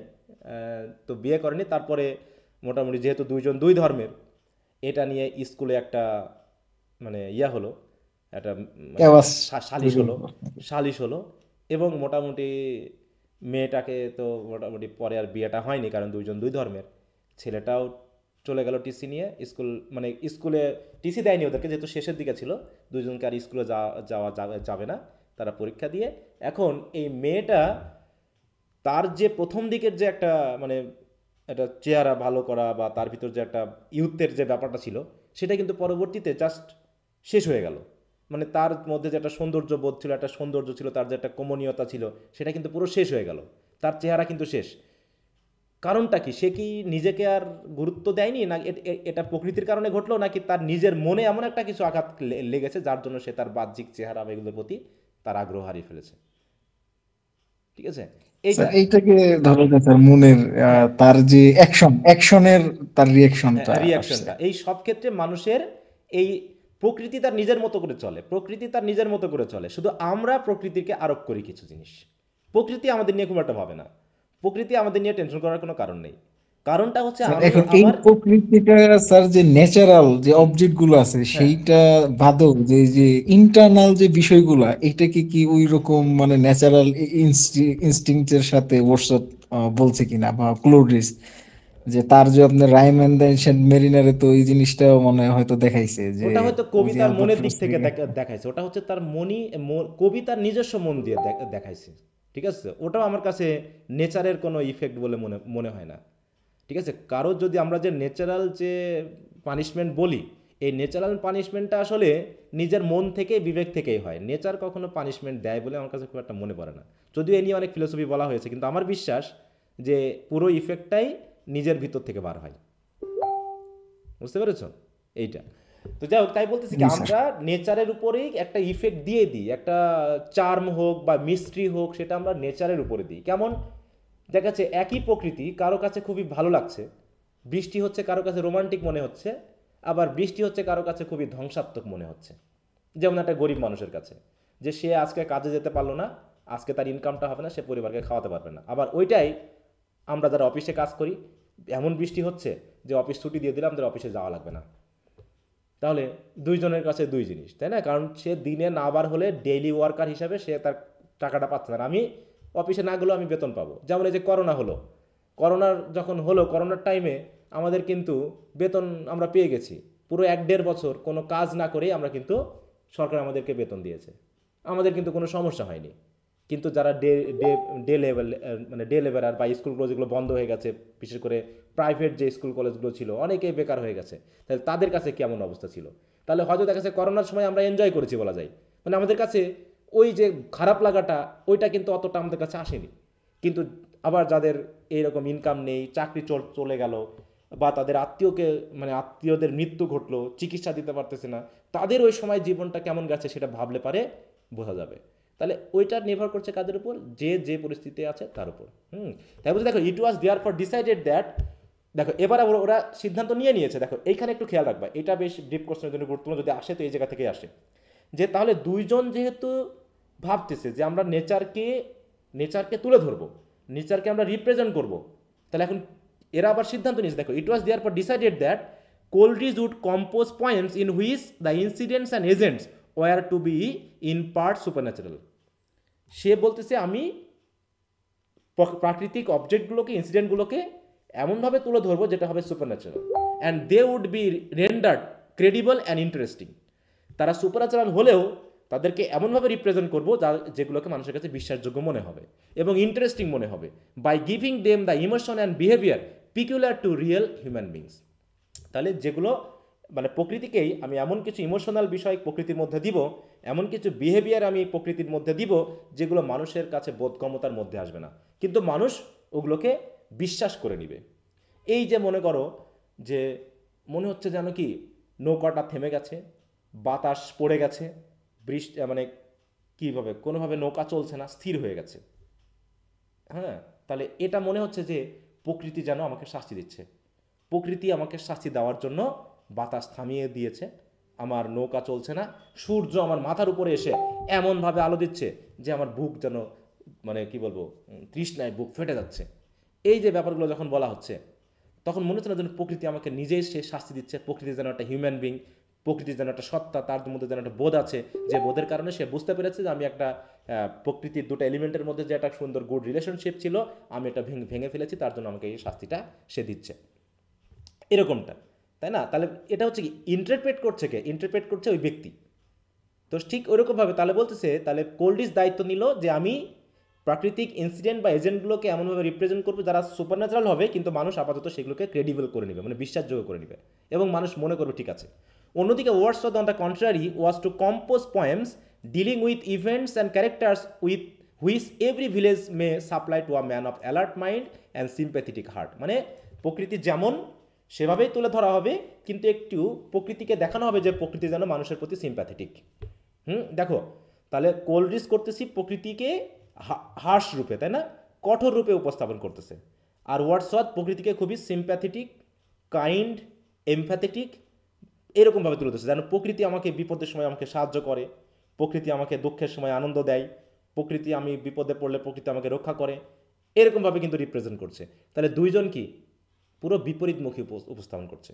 একজন প্রকৃতির হার্শনেসটা দেখাচ্ছে, আর একজন প্রকৃতির সফটনেসটা দেখাচ্ছে, ঠিক আছে তো। And the excellence aimed at was to transform the familiar objects into something novel. অর্থাৎ যেদিক থেকে হোক না কেন, সেটা সুপারন্যাচারাল হোক আর এভরিডে ইভেন্ট হোক, সেগুলোকে এমনভাবে উপস্থাপন করতে হবে যেগুলো হবে নভেল, পুরো নতুন কিছু, fresh and strange by the colouring of imagination, এবং এটা করা হবে সম্পূর্ণ ইমাজিনেশনের কালারিং দিয়ে, তাই তো। তাহলে এখানে কি আমরা সেই ইমাজিনেশন ব্যবহার করে করছি, এখানে কি ফেন্সি ইউজ করছি? বলো, ফেন্সি না ইমাজিনেশন? আমরা যে ইয়াটা পড়েছিলাম, ওই যে কুবলা খান তো পুরোপুরি সুপারন্যাচারাল, এবং হচ্ছে এই যে সুপারন্যাচারালের মধ্যে পৌঁছানোটা সম্ভব হয়েছে কিসের জন্য? একদম পুরো ইমাজিনেটিভ, মানে পাওয়ারফুল ইমাজিনেশনের জন্য। এছাড়া ওইরকমভাবে পুরো ইফেক্টটাকে তুলে ধরা এবং অদ্ভুত একটা অবস্থান তৈরি করা, এটা কিন্তু এত সহজ হতো না। তারপর দেখো এখানে সেই উদাহরণগুলো আসছে, দেখো এখানে দেখাবে, বলছে in this way originated the plan of the Lyrical ব্যালাডস। এভাবেই তারা লিরিক্যাল ব্যালাডসের প্ল্যানটা দিল যে দুইজন দুই ধরনের রিপ্রেজেন্ট করবে। Accordingly the two poets commence work, কাজ শুরু করলো। Coleridge compose the Ancient Mariner and আর proceeded with the writing of the Dark Lady and Christabel, আরও দুটা রাইটিং যেগুলো আমরা পড়ি নাই। Where the supernatural was to be treated with greater subtlety and effectiveness, যেখানে তিনি খুবই দক্ষতার সহিত, সূক্ষ্মতার সহিত তিনি সুপারন্যাচারালকে ট্রিট করেছেন। When he realized that Wordsworth was working with such an industry and rapidity of speed that he could not keep pace with him. এবং অন্যদিকে তারা দেখো ওয়ার্ডসওয়ার্থ যখন সুপারন্যাচারালিজমটা দিচ্ছে তখন তাকে আরও সময় নিয়ে করতে হচ্ছে, আর অন্যদিকে ওয়ার্ডসওয়ার্থকে যেহেতু সুপারন্যাচারাল কোনো কিছু ইফেক্ট তৈরি করতে হচ্ছে না, তার কাজটা কিন্তু আরও বেশি সহজ এবং দ্রুততম হচ্ছে। এই জন্য সে ভাবতেছে আমার পক্ষে হয়তো তাল মিলিয়ে ওয়ার্ডসওয়ার্থের মতো এত বেশি আমি লিখতে পারবো না। এই কারণেই so his own poems appear out of place in the collection. অতএব সংখ্যার দিক থেকে কার কবিতা বেশি, এস.সি. কোল্ড্রিজের নাকি ওয়ার্ডসওয়ার্থের? ওয়ার্ডসওয়ার্থের কবিতা কিন্তু বেশি, কারণ সে ওই ধরনের দেয়নি, তো ইফোর্ট তো তাকে দেওয়া লাগছে না, কারণ একটা জিনিসকে ন্যাচারালকে সুপারন্যাচারাল তুলে ধরা। বলছে mister Wordsworth added to the series of poems dealing with the rustic life and character. আবার সে আবার নিয়েছে রাস্টিক লাইফ, কারণ এখানে বেশি, মানে ভ্যারাইটিটা বেশি। 2 or 3 poems in his own character, marked by that dignity of thought and stateliness of manner which are peculiar to his own genius. যেমন হচ্ছে লুসি পোয়েম, যেটা ছোট্ট একটা মেয়েকে নিয়ে লিখছে, ওখানে ন্যাচারাল অবজেক্ট এবং এটা ভ্যারাইটি রয়েছে। তারপরে মাইকেল নামে একটা কবিতা তোমরা পড়নি মনে হয়, ওটা আমাদের সময় ছিল। তারপর এরকম আরও কিছু কবিতা ছিল যেগুলোতে আমরা দেখেছি যে তিনি মানে গল্পগুলোকে তৈরি করতে পারছেন ভালো, হ্যাঁ, এবং তার প্রতি সহজ হয়েছে। In this form, the first edition of Lyrical Ballads was published with a brief advertisement pointing out, advertisement দিতে হয়েছে ওই যে তোমার প্রিফেসের মাধ্যমে, that the poems were the product of an experiment to see how far poems representing ordinary incidents and characters in a simple, unadorned and colloquial language can impart that pleasure to the readers which poetry generally expect to provide. মানে যেটা Wordsworth কি করছে, একটা advertisement দিয়েছে, preface লিখেছে। Preface লেখার মাধ্যমে সে জানাতে যাচ্ছে যে তিনি বোঝাতে যাচ্ছেন যে আমরা যদি এভরিডে লাইফের ল্যাঙ্গুয়েজ নিই, তাই তো। তারপর যে কমন পিপলের ল্যাঙ্গুয়েজ নেই, যেগুলো সিম্পল, আনঅ্যাডন বা কলিকুয়াল, সেইগুলো রিডারদের মধ্যে প্লেজার একটু বেশিই দিবে, এরকমটা তিনি বলতে চেয়েছেন। কিন্তু এসটি কোল্ডিজের মতে এত নিচে নামা তার ঠিক হয়নি। ব্যাপারটা এরকম যে 2 years later in 800 the second edition of the Lyrical ব্যালাডস in 2 volumes was ব্রট out. তাহলে ওই যে প্রথমে আমরা দেখলাম যে 1798-এ, তারপর আবার 2 বছর পরে 800-এ তার আর একটা এডিশন নিয়ে আসা হলো। এই সময় কী করলেন, to it was fixed lengthy preface, এখানে তিনি আরও বেশি অ্যাডভার্টাইজমেন্ট দিলেন, ঠিক আছে। In which it was asserted that the language actually spoken by peasants and rustic has been used for all kinds of poetry and that such a language is the fittest and most effective medium. মানে lyrical ব্যালাডসে যা বলেছে সেটাই কিন্তু এখানে ST কোল্ডিজ আবার repeat করতেছে। This sweeping assertion stirred up a heated and prolong controversy. তাহলে যখন হ্যাঁ মানে কি এই যে তিনি বললেন যে রাস্টিক লাইফ প্রেজেন্ট মানে কৃষকদের কথাবার্তা নাকি ভালো পয়েট মানে সকল ধরনের পোয়েট্রির জন্য হতে পারে, এবং এটা নাকি ফিটেস্ট এবং মোস্ট ইফেক্টিভ মিডিয়াম, এটা নিয়ে তো কন্ট্রোভার্সি শুরু হয়ে গেল, তাই না। Which has continued ever since. কোল্ডিজও কী করেছে দেখো, Coleridge depreciates the indiscriminate condemnation of the poems in 2 volumes। প্রথমে তো আমরা দেখলাম যে ওয়ার্ডসওয়ার্থের কিছু পয়েম নিয়ে ক্রিটিক্সদের মধ্যে কী রয়েছে, ভিন্নতা রয়েছে। কেউ প্রশংসা করতেছে, কেউ আবার ওটার মানে দুর্নাম করতেছে, কন্ডেম করতেছে, ক্রিটিসাইজ করতেছে। তো এই নিয়ে ক্রিটিক্সদের মধ্যেও রয়েছে 2 ধরনের চিন্তাভাবনা। তাই বলছে দেখো, for a majority of the poem are attractive enough to engage the sympathy and entertain the minds of all impartial and discerning reader. মানে যে রিডাররা ইম্পার্শিয়াল, যারা বিরোধিতার জন্য বিরোধিতা করতেছে না, তাদের কাছে ভালো লাগছে অধিকাংশ পয়েম ওয়ার্ডসওয়ার্থের। In spite of all hostile criticism, বলছে ওয়ার্ডসওয়ার্থের প্রতি এত রকম শত্রুতামূলক সমালোচনা সহ মানে সত্ত্বেও they have not only survive, তার কবিতাগুলো টিকে তো শুধু যায়নি, but have steadily grown in popularity, বরং আরও জনপ্রিয়তা পেয়েছে। Not merely with the readers of lower class, শুধু লোয়ার ক্লাস পিপলদের মধ্যেই নয়, বাট অলসো, আচ্ছা সরি আমি একটা কল ধরে নিই, হ্যাঁ আচ্ছা ভেরি গুড। আচ্ছা হ্যাঁ, তোমাদের লিঙ্গুইস্টিক্সের চ্যাপ্টার 6 পর্যন্ত দেওয়া হয়ে গেছে, ঠিক আছে। জি স্যার, আমি খেয়াল করিনি। মরফোলজি পর্যন্ত দেওয়া হয়ে গেছে, আর পরবর্তীতে সিনট্যাক্স, সিমেন্ট এগুলো নিয়ে প্রিপারেশন চলছে, ওটা হয়তো দিয়ে দিব শীঘ্রই। ওগুলো আর লিঙ্গুইস্টিক্সটা মানে খুব একটা কঠিন না, বুঝতে পারছো। তোমরা যেহেতু যেভাবে পড়ানো হয়েছে, পড়াগুলো যদি একটু বুঝে যাও, লিঙ্গুইস্টিক্সটা নিয়ে খুব একটা টেনশন করার কিছু নাই। এখন যদি মানে যেমন মরফোলজিতে কি আছে, ওগুলো কীভাবে ওয়ার্ড ফরমেশন করতে হয়, সেগুলো তো আমরা পড়েছি। এখন যদি যতটুকু তোমরা বুঝেছো সেই বোধটা কাজে লাগালে এগুলো খুব একটা কঠিন লাগবে না। আচ্ছা তো যাক, তারপরেও যেহেতু তোমরা পড়তেছো, তো আমরা শুরু করি। তাহলে বলছি কি দেখো, যে এত ক্রিটিসিজম থাকা সত্ত্বেও ওয়ার্ডসওয়ার্থের পোয়েট্রিগুলো কিন্তু বেশ জনপ্রিয়তা পেয়েছে, তাই না। শুধু লোয়ার ক্লাস না, but also with young men of acute sensibility and cultured minds whose admiration being provoked by the hostility of the critics. মানে ক্রিটিক্সদের হস্টিলিটি দেখেই অনেক সময় এরকমটা হয় না, যে কারো প্রতি এমনকি মনে করো মানে আমার ভালো লাগে না একজনকে, কিন্তু তারপরেও যদি ওই ব্যক্তির প্রতি কেউ অনেক সময় যদি মানে ইনজাস্টিস করে কেউ, তখন আমার কি অনেক সময় করুণা হয় না। মনে করো ভিলেনের প্রতি মাঝে মাঝে করুণা মনে হয়, হয় না এরকমটা। ভিলেনের প্রতিও করুণা হয় যখন সে বেশি মার খেতে থাকে, হ্যাঁ। তো এরকম মনে করো যে ক্রিটিক্সরা তার কবিতার প্রতি বেশি সমালোচনা করেছে বলেই তার প্রতি দেখাচ্ছে যে অনেকের আবার আগ্রহ বেড়ে গেছে। মাঝে মাঝে কিছু হয় না যে কিছু বই যেগুলো নিয়ে সমালোচনা বেশি হয়, মানুষ সেগুলো একটু বেশি পড়ে, তাই না। যে দেখি তো কি আছে ওর ভিতরে। যেমন হচ্ছে তসলিমা নাসরিন। জি স্যার। তসলিমা নাসরিনের বই মানুষ ঘৃণা করে, কিন্তু তার বই তো কম বিক্রি হয় না, তাই না। তারপরে তার বই তো কম বিক্রি হয় না, প্রচুর মানুষ কেনে। যে বই নিয়ে সমালোচনা বেশি সেই বই মানুষ বেশি পড়ে, যে কি আছে দেখি তো। অতএব ক্রিটিসিজমটা বরং রাইটারদের জন্য উপকারী হয়, আমার কাছে সেটা মনে হয়। হচ্ছে তাহলে being provoked by the hostility of the critics shows an almost religious fervour, মানে ধর্মের প্রতি আমাদের যেমন একটা অনুরাগ থাকে, ওই তার কবিতাগুলোর প্রতি এরকম একটা অনুরাগ সৃষ্টি হয়ে গেছে এই ইয়ং যারা আছে রিডার তাদের প্রতি।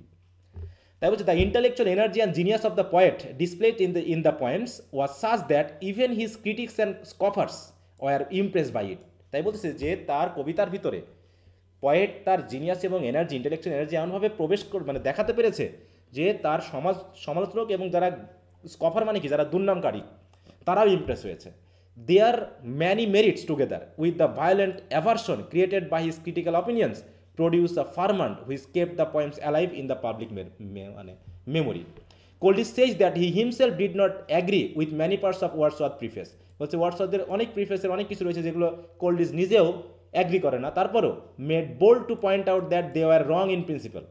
দেখো ওয়ার্ডসওয়ার্থের সাথে তার মাঝে মাঝে কিছুতে মেলেনি, তারপরেও কি বলছে দেখো, and contradictory not only to the other parts of the preface but also to the practice of the poet himself in most of the poems. এগুলোতে তিনি মানে অনেকটা পয়েন্ট আউট করেছে, বোল্ডলি তিনি পয়েন্ট আউট করেছে যেগুলো আমি মানে আমার ভালো লাগেনি বা আমি এগুলো মেনে নিতে চাই না। তারপরে দেখো as his own name has been frequently mention by the critics along with that of Wordsworth, হ্যাঁ, as the co writer of the preface. তাহলে কো রাইটার হিসাবেও ওয়ার্ডসওয়ার্থের সাথে এস.টি. কোল্ড্রিজের নামটাও অ্যাড করা হয়েছে, তারপরেও তিনি সেটা অ্যাগ্রি করছেন না কিন্তু, হ্যাঁ। He deems it's proper to declare in which parts he agree with Wordsworth and in which he does not so.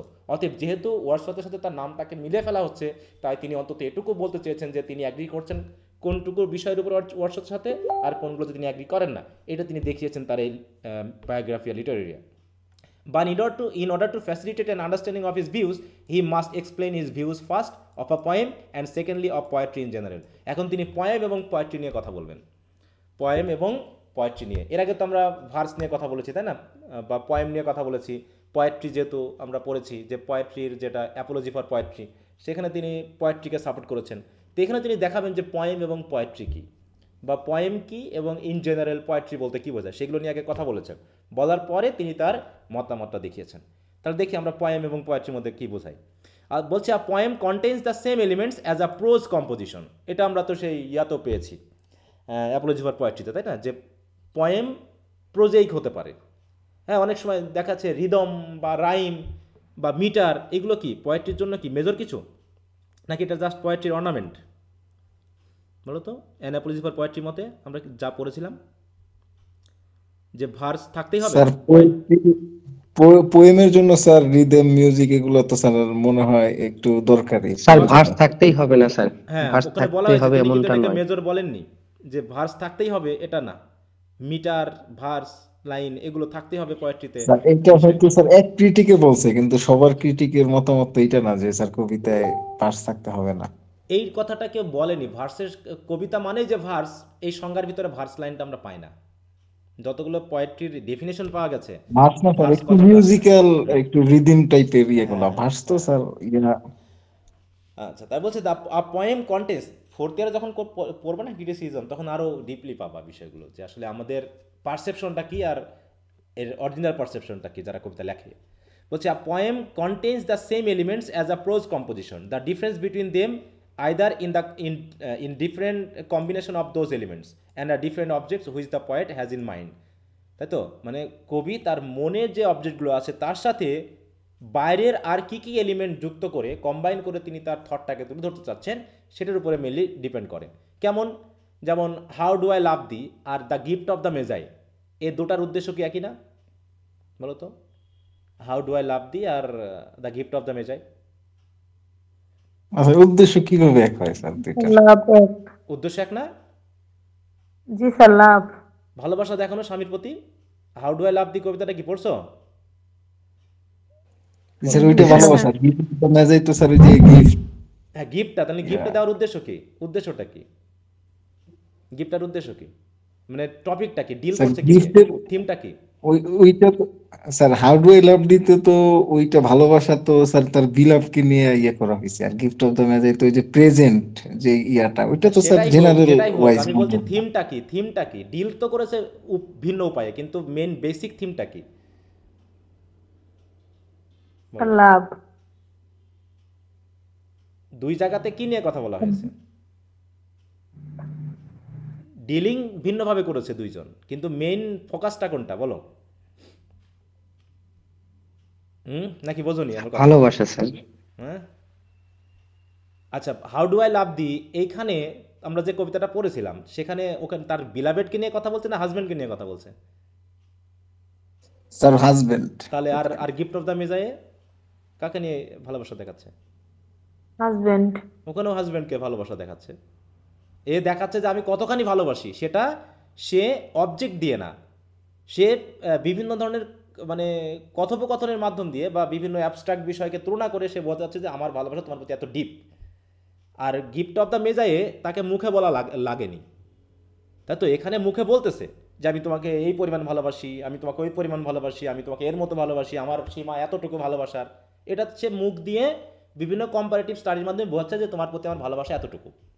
R gift of the মেজায় কি কোনো কথা বলছে? সে তার চুল কেটে দিয়ে তার জন্য সে প্রিয় বস্তুটা এনে তাকে দিচ্ছে। তাহলে ডিল করলো দুইভাবে, কিন্তু মেইন ফোকাসটা তো ভালোবাসাটাই দেখানো দুইজনের, নাকি? ও স্যার, হ্যাঁ এইটা স্যার, এই যে জিম এন্ড ডেলারিয়া না, হ্যাঁ আমি তো এটাই ওই বলতেছি, gift of gift of the মেজায়। হ্যাঁ হ্যাঁ ওইটা, আমি গিফট অফ দ্য যে অন্যটা মনে করছিলাম। হ্যাঁ স্যার, এইটার দুইটার স্যাক্রিফাইস তো ওইটা স্যার লাভেরই একটা অংশ, ঠিক আছে ওইটাই স্যার। আমি এটা বলতেছি যে প্রোজ এবং পোয়েট্রি হয়তো একই এলিমেন্ট নিয়ে কথা বলতে পারে, সেম এলিমেন্ট হতে পারে, কিন্তু তাদের উপস্থাপনাটা কিভাবে হবে, তাই তো? সেইখানে ডিফারেন্ট এলিমেন্টের ডিফারেন্ট কম্বিনেশনটাই ডিফারেন্ট করছে। The object of the poet may simply be to aid the memory to remember certain facts and experience, and in consequence the resultant poem may differ from a prose composition only in the use of metre and rhyme. এই যে এইখানে পার্থক্য, তাই তো? যে metre এবং রাইমের কাছে পার্থক্য, which are aid two memory. দেখো এটাও কিন্তু ইয়াও বলেছে যে আগেকার যুগে অধিকাংশ জিনিস ভার্সে কেন লেখা হতো? ইতিহাসও তো ভার্সে লিখছে, তাহলে ভার্স থাকলে কি আমি ইতিহাসকে পোয়েট্রি বলবো? ধর্ম যে গ্রন্থগুলো সেগুলো তো ভার্সে লেখা হয়েছে, আমি কি ওগুলো কি পোয়েট্রি বলবো? পোয়েট্রি বলবো না। ভার্সে লেখা হওয়ার সবচেয়ে বড় সুবিধা হলো এটা স্মৃতিতে মনে রাখা যায়, মানে স্মৃতিশক্তিতে রাখা যায় ভালো। আগেকার যুগের কবিতাগুলো অধিকাংশ ভার্সে ছিল। In the use of metre the source of pleasure consist in the anticipation of the recurrence of a particular sound. এই যে রাইম বা রিদমগুলো কী করে আমাদের প্লেজারাল যে অবজেক্টটা সেটাকে বাড়িয়ে দেয় মাত্র। In scientific and historical composition, the immediate object of the conveyance of truth and the imparting of pleasure, if any, is only secondary or incidental. অতএব পোয়েট্রির প্রধান উদ্দেশ্য কি? আমরা বলেছিলাম কি পোয়েট্রির উদ্দেশ্য কি বলো তো? To teach and to delight Teach and and to delight. Teach and delight. এখানেই অন্যান্য সাবজেক্ট থেকে তার ভিন্নতা। অন্যদিকে সায়েন্টিফিক বা হিস্ট্রিক্যাল কম্পোজিশনের উদ্দেশ্য কি?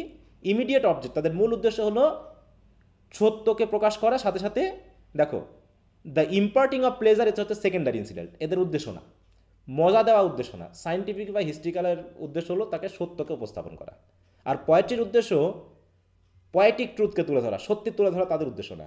তার উদ্দেশ্য হলো প্রথমত মানে to delight and to teach, বা to teach and to delight, এই দুটা। দেখো ওই একই কথা কিন্তু। তারপর হচ্ছে in prose work of other kinds the communication of pleasure may be the immediate purpose, though truth moral or intellectual ought to be their ultimate end. তাহলে তেমনি একইভাবে প্রোজের কাজও কিন্তু একই, যে একটা কি দেওয়া, ট্রুথকে তুলে ধরা এবং সাথে সাথে কি দেওয়া, প্লেজারটাও দেওয়া, তাই না? But communication of pleasure is the immediate object of certain varieties of pros composition also, such as novels and romance. এদেরও কাজ হচ্ছে প্লেজার দেওয়া। Now the question arises, if mere super addition of meter to such composition can change them into poems, এখন question হচ্ছে যে novel, romance, তাই তো এগুলো প্রোজ, এদের কাজ হলো প্লেজার দেওয়া, পোয়েট্রির মতোই প্লেজার দেওয়া, পোয়েট্রির কাজও প্লেজার দেওয়া, তাহলে এগুলোর কাজও প্লেজার দেওয়া, এবং আরেকটা ম্যাটার হলো কি এখানে কিছু মোরাল টিচিং দেওয়া। তাহলে তাই যদি হয় তাহলে কোশ্চেন হলো mere superaddition of metre to such composition can change them into poems. তাহলে এই যে নভেল বা রোমান্স বা হচ্ছে প্রোজ ওয়ার্ক, এদের সাথে যদি আমরা মিটার লাগাই তাহলে কি এরা পয়েম হয়ে যাবে? বলো, শুধুমাত্র কি যদি আমরা মিটার যোগ করি তাহলে কি পয়েম হয়ে যাবে? এই কোশ্চেনের উত্তরে কোল্ডিজ বলতেছে কি, that if metre is superadded the other parts of the composition also must harmonise with it. তাহলে যদি মিটার লাগাতে হয় তাহলে ওই প্রোজ নভেলে যে অন্যান্য এলিমেন্টগুলো দেওয়া হয়েছে ওগুলো কিন্তু এর সাথে হারমোনাইজ করতে হবে, যদি না করে তাহলে কিন্তু হবে না। The recurrence of accent and sound with the essence of metre direct attention to each part of the composition separately and in order to deserve the name of a poem each part must so arrange as to justify that attention. মানে এখানে বলছে poem কখন হবে, দেখো the recurrence of accent and sound which is the essence of metre, তাহলে মিটারের প্রধান essence হলো অ্যাকসেন্ট এবং সাউন্ড।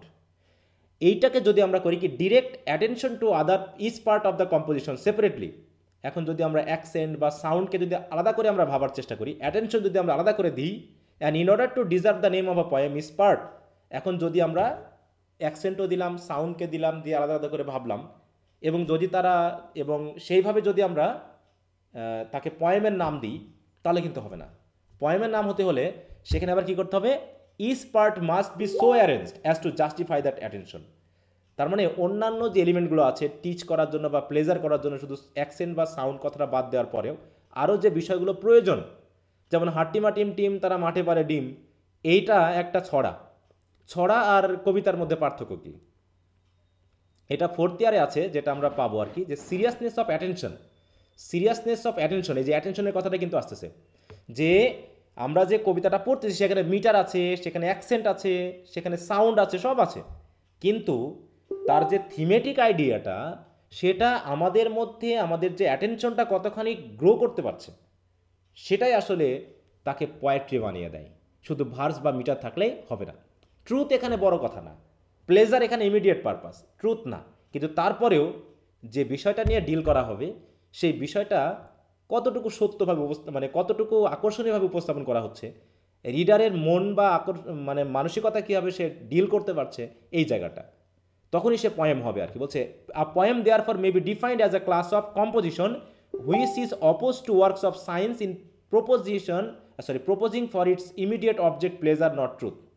হ্যাঁ, তাহলে সায়েন্স বা অন্যান্য যেটা আসলে প্রোজ পোয়েট্রি সব একসাথে ধরে, এটাকে লিটারেচার ধরলে ভালো হতো, কারণ পোয়েট্রির কথাটার সাথে সবসময় যায় না। হ্যাঁ, যে অ্যাপোলজি ফর পোয়েট্রিতে আমরা ওখানে পোয়েট্রি বলতেছি, কিন্তু আলটিমেটলি এটা লিটারেচারকে নির্দেশ করছে।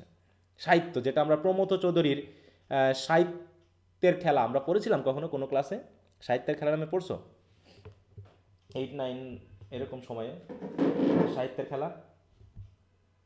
স্যার বই পড়া পড়েছিলাম আমাদের যে এসএসসি তে ছিল। হ্যাঁ, সাহিত্যের খেলা আছে, বই পড়া আছে। এগুলোর উদ্দেশ্য কি? ওখানে তিনি কি দেখিয়েছেন? বইয়ের প্রধান বই পড়া সাহিত্যের প্রধান উদ্দেশ্য কি বলো তো? এই একই কথা বলেছে কিন্তু, আনন্দ দেওয়া, তাই তো? সাহিত্যের প্রধান উদ্দেশ্য হলো কি? আনন্দ দেওয়া। তাই এখানে কবি পোয়েট্রির কথা বলতেছে, আসলে পোয়েট্রি না বলে লিটারেচার বললে বিষয়টা ভালো হতো, কারণ আমরা যে সাহিত্যকর্মগুলো পড়ি, নভেল টভেল, সেগুলোর উদ্দেশ্য তো আমাদেরকে আনন্দ দেওয়া, তার সাথে সাথে একটা টপিককে তুলে ধরা। বলছে it is distinguish from prose composition whose immediate purpose is to give pleasure in the important respect with the pleasure which is part is distinctly calculated to provide. এই এক কথাটা বারবার ঘুরে ফিরে আসছে। দেখো এই ক্রিটিসিজমগুলো পড়তে গিয়ে আমরা একই কথা ঘুরে ফিরে পাই, একই কথা বারবার বলে। হ্যাঁ, এই কথাগুলো আমাদের দেখো ঘুরে ফিরে একই কথা, ওইটা দরকার নেই। এই পার্টটা কতখানি? এই পর্যন্তই। বলতেছে এটা গেল পয়েমের ব্যাপার। এবার পোয়েট্রিটা কি বলছে, coming to the consideration of poetry as distinguished from a poem, Coleridge point out that poetry may be found at its best and sublimest in works which employ no metrical language. দেখো এখানে আবার বলতেছে, তাহলে পয়েমের সাথে মিটারের বা অ্যাকসেন্টের একটা যোগ আছে, কিন্তু পোয়েট্রির কাছে উদ্দেশ্য কি দেখো, যে which employ no metrical language, the prose of Plato or of Jeremy Taylor or the prophetic books in the Bible are the illustration of such poetry which at once come to the mind.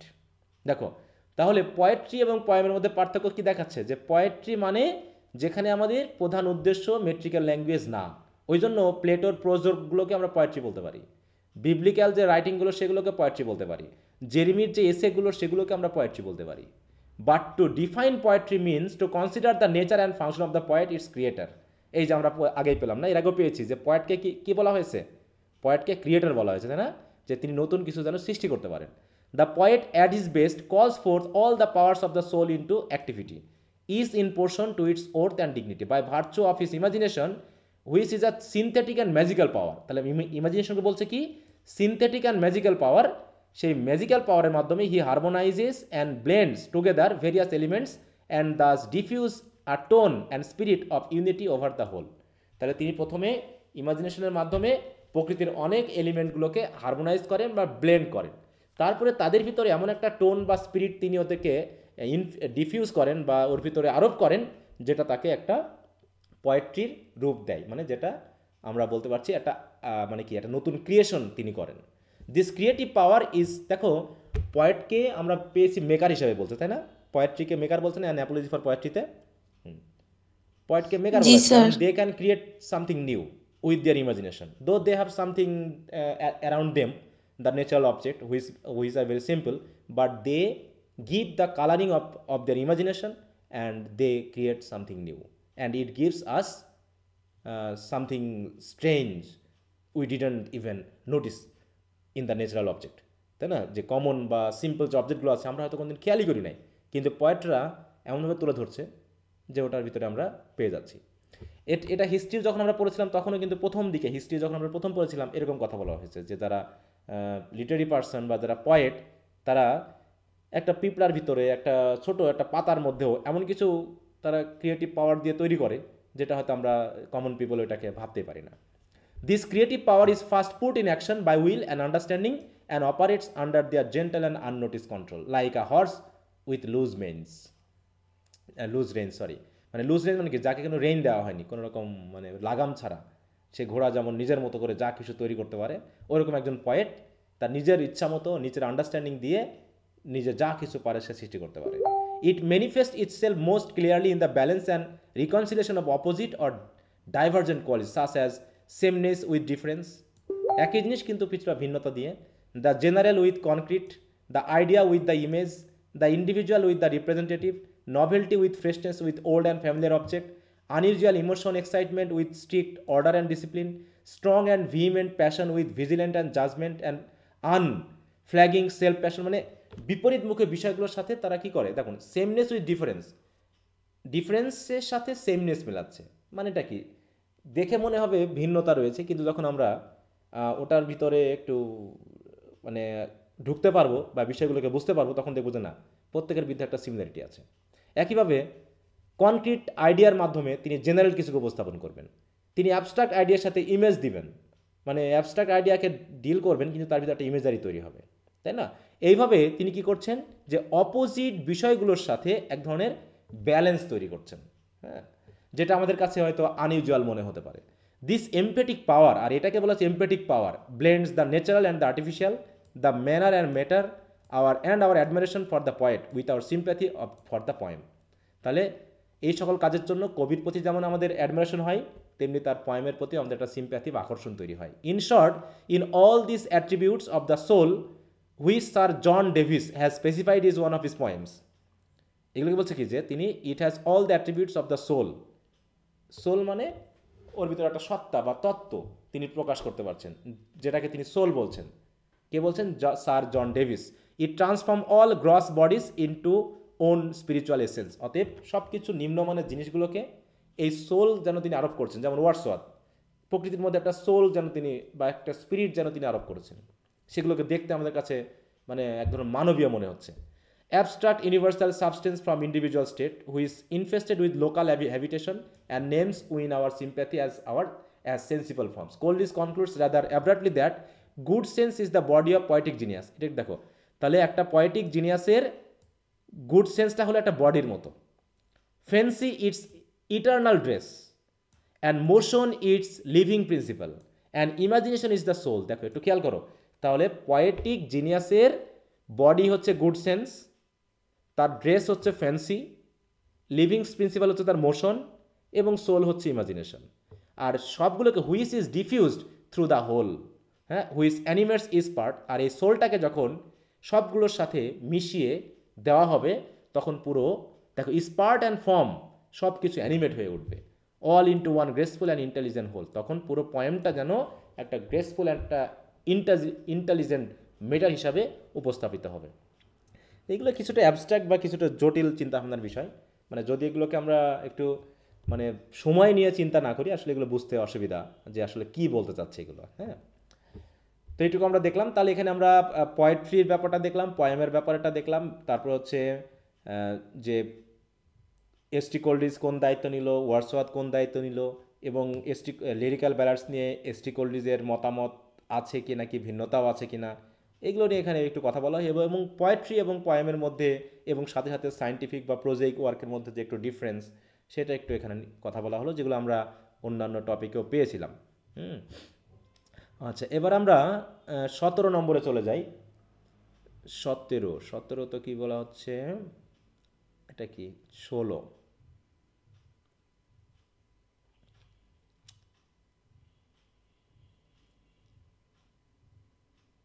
এটা অনেকটাই বড়, খুব বড় মনে হচ্ছে এটা। হ্যাঁ, এই পর্যন্তই, ওই কথাগুলোই ঘুরে ফিরে আবার আসবে। দেখো, হ্যাঁ, তাই বলছে before examining in detail Wordsworth theory of poetic diction enunciated in his preface to the second edition of the Lyrical Ballads Coleridge enumerates the merits for which Wordsworth deserve high praise. তাহলে প্রথমে তিনি merits দেখাবেন ওয়ার্ডসওয়ার্থের and wide attainment. First is deserve praise, দেখো মেরিটগুলো কী কী। First is deserve praise for having contended for a reformation of the poetic diction, তিনি যে পোয়েটিক ডিকশনকে একটু রিফর্ম করেছেন, হাই থেকে তিনি যে কমন পিপলদের কাছে নিয়ে এসেছেন, এটার জন্য তিনি প্রশংসার দাবিদার। সেকেন্ডলি, এগুলো একটু দাগিয়ে রাখবা, হ্যাঁ, যে কেন প্রশংসা করতে হবে, মানে এস টি কোল্ডিজ কেন ওয়ার্ডসওয়ার্থের প্রশংসা করেছেন। He has stress that figures and metaphors were the natural product of genuine and strong passion in the original points. তাহলে অবশ্যই, এবং তিনি ওয়ার্ডসওয়ার্থ বিশেষ করে জোর দিয়েছেন কিসে, ফিগার অফ স্পিচ এবং মেটাফোর্সগুলো, যেগুলো হচ্ছে natural product of genuine and strong passion in the original point. তাহলে অরিজিনাল পয়েন্টদের যে জেনুইন বা স্ট্রং যে প্যাশন রয়েছে তার ন্যাচারাল প্রোডাক্ট হচ্ছে এই ফিগার অফ স্পিচ বা metaphor. But they become artificial decoration in course of time when there was no genuine passion to support. কিন্তু এই মেটাফোরগুলো, এই ফিগার অফ স্পিচগুলো যদি আর্টিফিশিয়াল তখন হবে যদি এর ভিতরে কোনো জেনুইন প্যাশন না থাকে। তার মানে ওয়ার্ডসওয়ার্থ এই প্যাশনটা দিতে পেরেছেন, তার জন্য প্রশংসার দাবিদার। Thirdly, he has explained with great acuteness the way in which the pleasurable confusion of mind in the reader produced by new and unusual train of words and images in the artificial poetic diction of 18th century is mistaken for a familiar pleasurable state induced by genuine poetry, and the reader fails to distinguish between the false and true poetic diction. তার মানে এখানে তার আরেকটা প্রশংসার দাবিদার হলো যে 18th century যে তারা পোয়েটরা তারা আর্টিফিশিয়াল ডিকশন ইউজ করেছে, যে আর্টিফিশিয়াল ডিকশন ইউজ করার মাধ্যমে মানে রিডারদের মধ্যে প্লেজারেবল কনফিউশন তৈরি করা হয়েছে, যেটা হয়তো বা এই ওয়ার্ডসওয়ার্থের ক্ষেত্রে হয়নি, তাই তো। তাই বলছি দেখো যে 18th century is mistaken for a familiar similar pleasurable state induce by genuine poetry. বলছে অনেক সময় আমরা মিস্টেকেন করেছি, আমরা অনেক ক্রিটিক্স আছে যারা 18th century ডিকশনগুলোকেই হয়তো প্লেজারেবল স্টেট দিতে পারে বলে অনেকে মনে করছে, কিন্তু আসলে রিডারেরা দেখো, reader fails to distinguish between the false and the true poetic diction. কিন্তু ওয়ার্ডসওয়ার্থের পোয়েট্রি পড়ার পরেই রিডারেরা ডিস্টিংগুইশ করতে পেরেছে যে কোনটা ট্রু পোয়েটিক ডিকশন আর কোনটা ফলস পোয়েটিক ডিকশন। এক্ষেত্রে ওয়ার্ডসওয়ার্থ প্রশংসার দাবিদার। Lastly, he tried vigorously to establish truth and nature in poetry.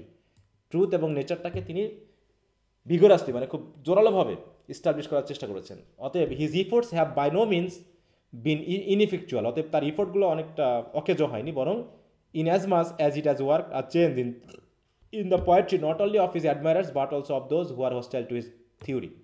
তার মানে তিনি যে ইফোর্টটা দিয়েছেন এগুলো বৃথা যায়নি, কারণ অন্তত তার চেষ্টাটা কাজ করেছে এক ধরনের পোয়েট্রির বিষয়টা চেঞ্জ আনার ক্ষেত্রে, যে অন্তত তার অ্যাডমায়ার্সের নয় বরং তারা তার ক্রিটিসিজম করছে তাদের মধ্যেও পোয়েট্রি সম্পর্কে যে একটা চেঞ্জ নিয়ে এসেছে, পোয়েট্রির ডেফিনেশন ফিচারগুলো কী হওয়া দরকার এটা নিয়ে যে চেঞ্জ এনেছে, এটাও তার ইফোর্টগুলো কাজে লেগেছে। তার মানে এই কিছু জন্য তিনি মোটামুটি ওয়ার্ডসওয়ার্থকে খুব প্রশংসা করছেন। যে প্রথমটা হলো যে তিনি পোয়েটিক ডিকশনে পরিবর্তন আনছেন। সেকেন্ডলি, তিনি কী করেছেন যে ফিগার অফ স্পিচ বা মেটাফরগুলোর ভিতরে স্ট্রং জেনুইন বা প্যাশন দিতে পেরেছেন। থার্ডলি, তিনি ওই 18th century পোয়েটরা যে আর্টিফিশিয়াল পোয়েটিক ডিকশন তৈরি করার মাধ্যমে যে একটা কনফিউজড প্লেজারেবল স্টেট তৈরি করেছিল, যেটা রিডারের এখন বুঝতে পেরেছে যে আসলে ওই পোয়েটিক ডিকশন সত্যিকারের প্লেজার দিতে পারে না, যেটা ওয়ার্ডসওয়ার্থের দিতে পারে। এবং লাস্টলি, তিনি কি করেছেন, এমনভাবে ট্রুথ এবং মানে নেচারকে তুলে ধরেছেন যার মাধ্যমে তিনি পোয়েট্রির মধ্যে যে একটা পোয়েট্রির ডেফিনেশন বা ফিচারে যে একটা চেঞ্জ নিয়ে এসেছেন, এই চেঞ্জটা অন্তত তার শুধু তার অ্যাডমায়ারাররা না, তার হোস্টাইল যারা রয়েছে, এনিমি যারা রয়েছে, তারা বুঝতে পেরেছে যে পোয়েট্রি একটু ভিন্ন জিনিস। Having stress the service of Wordsworth, এভাবে তিনি জোর দিয়ে ওয়ার্ডসওয়ার্থের কিছু মানে পজিটিভ ফিচারগুলোকে তুলে ধরার মাধ্যমে Coleridge begin an examination of those statements in the preface to which he is not able to subscribe, মানে যেগুলো তিনি মেনে নিতে পারেননি, যে এগুলোর প্রতি তিনি একটু ভিন্নতা দেখিয়েছেন। এখন ভিন্নতা কী কী দেখিয়েছেন দেখো। First, Wordsworth contend that proper diction of poetry consist in the language of real conversation of men under the influence of natural feeling. এটা তিনি মেনে নিতে পারেননি, যে কমন পিপলদের ভাষা, রিয়েল ল্যাঙ্গুয়েজ যেটা কমন পিপল ইউজ করে, এটার মধ্যেই যে প্রপার ডিকশন লুকিয়ে আছে সবসময় এটা মনে হয় না। কারণ কি, to this কোল্ডিজ objects and point out that this can be applicable only to certain class of poetry, শুধুমাত্র বিশেষ শ্রেণীর পোয়েট্রির জন্য কমন ল্যাঙ্গুয়েজটা ব্যবহার হতে পারে, and that too in a sense which has never been denied and doubted. তাই তো, যেটা আমরা সবাই মেনে নিয়েছি, কিন্তু সকল পোয়েট্রির জন্য যে রিয়েল কনভারসেশনে যে ল্যাঙ্গুয়েজটা ইউজ হয় সেটা যে প্রপার ডিকশন হবে তা কিন্তু না, এটা তিনি মেনে নিতে পারেননি। এরপর সেকেন্ডলি আমরা দেখো but it can never be a rule of general application, অতএব এই পোয়েটিক ডিকশন যেটা কমন পিপলদের ভাষা, এটা সকল পোয়েট্রির জন্য জেনারেল রুল হতে পারে না। অ্যান্ড এটা যদি প্র্যাকটিস করা হয় তাহলে কী হবে, for all class poetry is bound to be injurious, তাহলে পোয়েট্রির মধ্যে একটা ক্ষতিকর দিক তৈরি হবে, সব পোয়েট্রির মধ্যেই কমন ল্যাঙ্গুয়েজ খাটানো যাবে না। Secondly Wordsworth tell his reader that he has chosen rustic and low characters, তাহলে ল্যাঙ্গুয়েজটা গেল, তারপর তিনি ক্যারেক্টার ইউজ করেছেন রাস্টিক এবং low, because in that condition the essential passion of the heart find a better soil, এবং নাকি ওই রাস্টিক ক্যারেক্টারের মধ্যে নাকি কি হয়, প্যাশনগুলো বেটার সয়েল পায়, মানে ফুটে ওঠে ভালো। In which they can attain their maturity and are less under restraint, কারণ কি যখন মানুষ গ্রামীয় ভাষায় থাকে, কমন একটা সিচুয়েশনে থাকে, তখন তার ভিতরে কোনো রেস্টেন ছাড়া, কোনো বাধা ছাড়াই তার ভিতর থেকে মানে কি বলবো সত্য কথা বেরিয়ে আসে। অর্থাৎ এবং বলেছে speak a plainer and more empathic language, because in that condition of our life of our elementary feelings coexist in a state of greater simplicity and consequently may be more accurately comprehended and more forcibly communicated, মানে যেটা আমরা lyrical বেরার্সে দেখেছিলাম, তাই না? ওটা যদি এর সাথে একটু মিলিয়ে পড়ো দেখবা যে একই কথা ঘুরে ফিরে আসছে। দেখো বিকজ দিয়ে দেখাচ্ছে, কতগুলো কারণ দেখাচ্ছে যে because the manner of rural life germinate from those elementary feeling and from the necessary character of rural occupations আর more easily comprehended and more durable. And lastly, because in that condition, the passion of men are incorporated with the beautiful and permanent forms of nature. এগুলো হচ্ছে ওয়ার্ডসওয়ার্থের কথা। Wordsworth বলেছেন যে এই সকল কারণে তিনি কি করেছেন, যে রাস্টিক এবং লো ক্যারেক্টার তুলে ধরেছেন বা ব্যবহার করেছেন, যে রাস্টিক এবং লো ক্যারেক্টারের মাধ্যমে প্যাশনটা নাকি ভালোভাবে উপস্থাপন করা যায়। কিন্তু এখানে কোল্ডিস কী করলেন, Coleridge criticise Wordsworth position on two important counts, দুটা কারণে। In the first place, a study of the poems in the collection shows that the characters in the best poems are by no means taken from low or rustic life in the common acceptance of those words.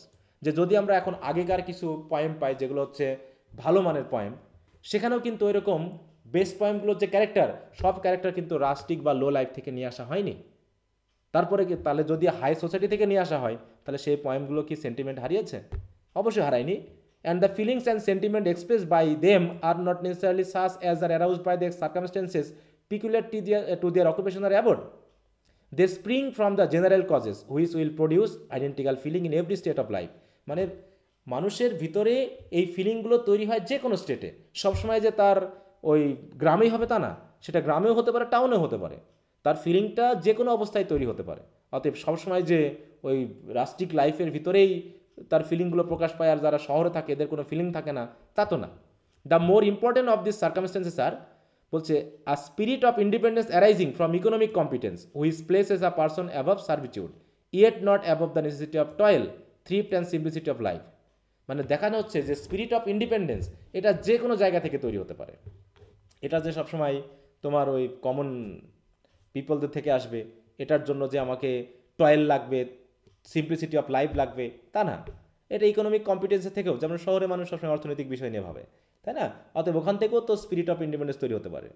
Religious education থেকেও আমার feeling আসতে পারে, which makes a man well conversant with the Bible and the liturgy. অতএব যার ভিতরে religious education আছে সে তার ভিতরে কি কমন ফিলিং আসবে না? অবশ্যই আসতে পারে। Human soul can not flourish and nature in rustic life, বলছে সবসময় যে রাস্টিক লাইফে হিউম্যান সোল ম্যাচিওর হবে বা ফ্লারিশ করবে তা না, unless it is provided with this advantage.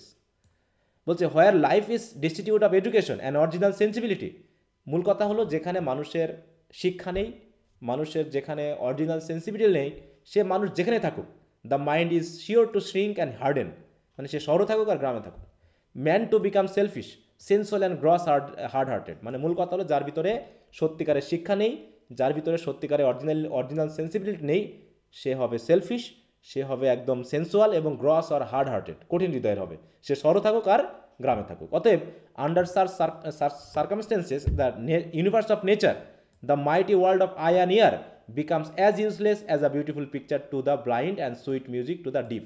অতএব যদি কারোর মধ্যে শিক্ষা না থাকে, যদি কারোর ভিতরে সেন্সিবিলিটি না থাকে, তাহলে একটা সুন্দর ছবি যেমন ব্লাইন্ডের কাছে মনে হয়, ব্লাইন্ড মানুষের কাছে কি সুন্দর ছবি দিলে লাভ আছে? এটা কি তার কাছে ইউজফুল হবে? বলো। ওইরকম যতই সে না গ্রামে স্যার, থাকুক, যতই তার কাছে ন্যাচারাল এলিমেন্ট থাকুক না কেন, সে একটা ব্লাইন্ড মানুষের মতো, তা দিয়ে কাজ হবে না। একইভাবে সুইট মিস্টিক মানে সুইট মিউজিক, সেটা বধির মানুষের কাছে মিউজিক কোনো কাজ দেয় না। অতএব মূল কথা হলো, মানুষ শহরে থাকুক আর গ্রামে থাকুক, তার ভিতরে যদি এডুকেশন থাকে, অরিজিনাল সেন্সিবিলিটি থাকে, তাহলে সে যে অবস্থানে থাকুক তার ভিতরে ফিলিংগুলো কাজ করবে।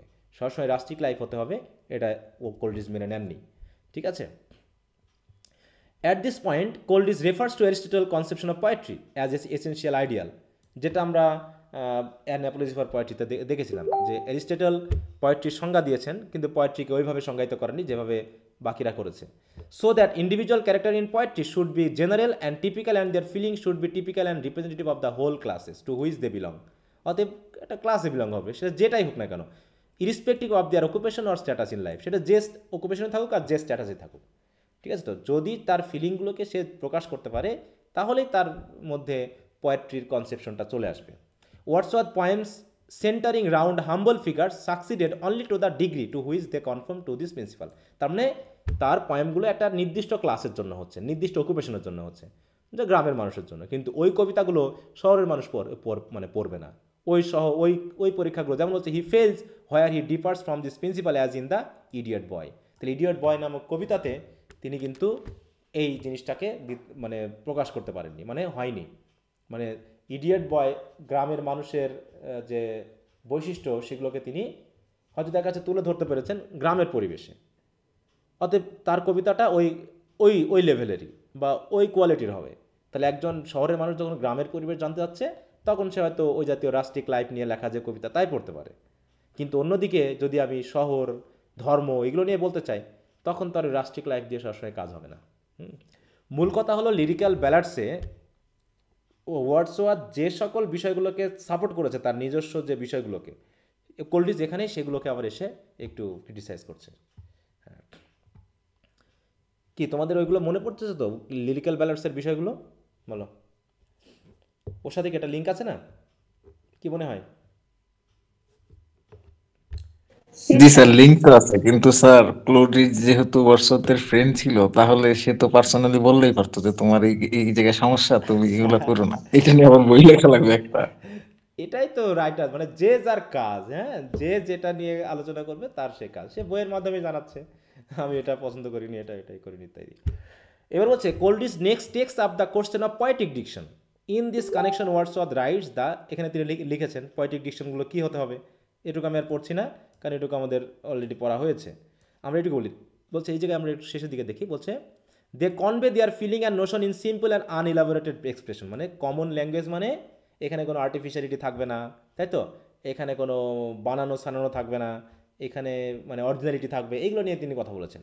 আর এইখানে কোল্ডিজ বলেছেন কি, দেখো, first, the language of the rustic purified from its defects and grossness will not differ materially from the language of any other man of common sense, however learned or refined he may be.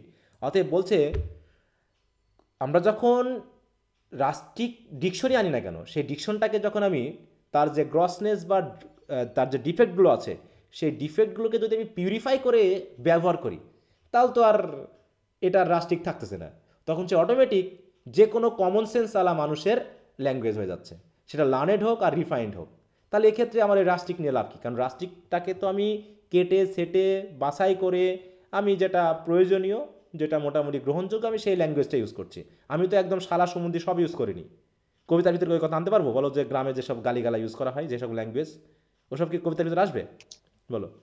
না sir, কিন্তু বর্তমানে হয়তো modern পোয়েট্রিতে আসতে পারে। হ্যাঁ, সেটা তো এখন তো মোটামুটি যে কি যেন কাফির একটা কবিতা নিয়ে খুব দেখি ট্রল চলতেছে, হ্যাঁ, যে আমাকে ভালোবাসে সে তোমাকে ভালোবাসে না, যে তোমাকে ভালোবাসে সে আমাকে ভালো, এরকম নিয়ে কি নিয়ে একটা লিখছে দেখছি, খুব ট্রল চলতেছে। হ্যাঁ, তো ওইরকম হলে তো আর হবে না, তখন তো তাকে আর কবিতা বলা হচ্ছে না, তাকে তো সেগুলো তো কবিতার মধ্যে ফেলাই যাবে না।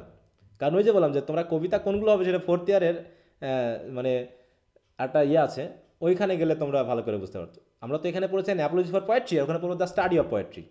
হ্যাঁ, তারপর দেখো, except for the paucity and unconnectedness of the ideas expressed by rustic. তাহলে রাস্টিক পিপলদের কিছু আনকানেক্টেডনেস, মানে আনকানেক্টেড আইডিয়াগুলোকে আমরা নিয়ে আসতে পারবো, কিন্তু বাকিরা তো রিফাইন হয়ে গেল তুমি যখন ল্যাঙ্গুয়েজটাকে রিফাইন করছো। অতএব the experience of the rustic is limited.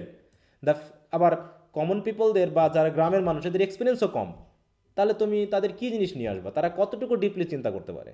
তাহলে যেহেতু তারা ডিপলি চিন্তা করতে পারে না, তা তুমি কবিতায় কি এত ডিপ জিনিস দিতে পারবে? তুমি তো ওই বন বাদার নিয়ে লিখবা, ওয়ার্ডসওয়ার্থের সব কবিতা কি ওই বন বাদার নিয়ে লেখা, তাই না? এখন তুমি কি আলেকজান্ডার পোপের যে ওই যে কবিতাটা, এটা কি কবিতা না? তোমার হচ্ছে রেপ অফ দ্য লক, বলো এটাকে কি আমি বাজে বলবো? হুম, এটার ভিতরে তো নেচার নেই অতটা, তারপর কি এটা কবিতা না? বলো তো। স্যার জি এটাও স্যার। স্যার কবিতা, হ্যাঁ, কিন্তু তারপরে স্যার এটা তার কনসেপ্ট আরো আলাদা। হ্যাঁ, তারপর আবসালামের অ্যাসিটেবল, এটাও কি কবিতা না? তো এদের ভিতরে কি ওই এগুলো তো সবই তো হাই এটা সোসাইটির কবিতা। এবং কিং, তাই তো, বা হাই সোসাইটি, এগুলো নিয়ে কথা বলা হয়েছে। আর ওয়ার্ডসওয়ার্থ যা লিখছে সব বন জঙ্গল দিয়ে লিখছে, তাহলে ওটা হচ্ছে বন জঙ্গলের কবিতা, এটা হচ্ছে হাই সোসাইটির কবিতা। তা কেন এই কবিতা হবে না? এটা হলো কোল্ড্রিজের কথাবার্তা, ঠিক আছে? তা তারপর he fails to connect fact with fact, তিনি আসলে ফ্যাক্টের সাথে ফ্যাক্ট মিলাতে পারেননি। And express himself logically lucidly, এবং তিনি এক্সপ্রেস করতে পারেননি, ফেল করেছেন as an educated man can. Therefore, তার মানে কি, একজন রাষ্ট্রিক মানুষ তার ফ্যাক্টগুলোকে ঠিকমতো কানেক্ট করতে পারবে না, সে লজিক্যালি চিন্তা করতে পারবে না, যেমনটা একজন এডুকেশন মানুষ পারবে। Therefore the language of the রাষ্ট্রিক lakhs expressive ভিগার and range and so is unfit for poetry. অতএব এগুলোকে সবসময় আমরা পোয়েট্রির জন্য আনতে পারি না। Secondly, Coleridge does not agree with the view that from the object with which the rustic daily communicate, the best part of the human language is derived. আবার তিনি বলতেছেন কি যে ওয়ার্ডসওয়ার্থ বলছেন কি যে রাস্টিক পিপলরা যে ধরনের অবজেক্ট ইউজ করে সেই অবজেক্ট থেকেই মেনলি তাদের বেস্ট পার্ট অফ হিউম্যান ল্যাঙ্গুয়েজটা মানে চলে আসে। তারা যা ইউজ করে সেখান থেকেই তো ল্যাঙ্গুয়েজ ইউজ করে, ভালো কথা।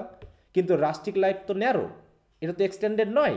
The rustic is really acquainted with only few things requisite for is bodily convenience, হ্যাঁ, ঘোড়া, ঢেকি ইত্যাদি ইত্যাদি। তাহলে এখানেই বা আমি এত বেস্ট ল্যাঙ্গুয়েজ কী পাবো? Therefore the words and the combination of the words derived from the few objects with which the rustic are familiar cannot be justly said to form the best part of the language. অতএব এটা তো best part of the language হতে পারে না। Indeed the best part of the human language is derive from, এটা একটু দাগে রাখবা। তো কোল্ড্রিজের মতে best part of language mainly তৈরি হয় কোত্থেকে? From reflection on the acts of the mind itself. Mind কোনো কিছুর প্রতি কীভাবে রিফ্লেকশন করছে, কীভাবে রিফ্লেক্ট করছে, তার উপর ভিত্তি করে আসলে ল্যাঙ্গুয়েজটা তৈরি হয়। It is formed by the use of appropriate signs and symbols for the process of human imagination and reflection. তাহলে ল্যাঙ্গুয়েজটা মেনলি হিউম্যান ইমাজিনেশন এবং রিফ্লেকশনের উপরে প্রসেস করেই তৈরি হয়। And such processes have no place in the consequence of the uneducated man. আর এই reflection, এই imagination uneducated মানুষের মধ্যে বেশি থাকে না। Reflection is possibly only for properly educated people from whose mouths the rustic picks up their humble share of current words and phrase. ঠিক আছে তো? In this division of words from higher to lower spheres of society is a major role ইত্যাদি। যাই হোক, ওই একই কথাগুলো বলছে। তারপর যেখানে দেখো, the speech of uncivilized tribes which have no such advantage is entirely unfit for expressing moral and religious truths. অতএব এটা আমরা আনতে পারি না।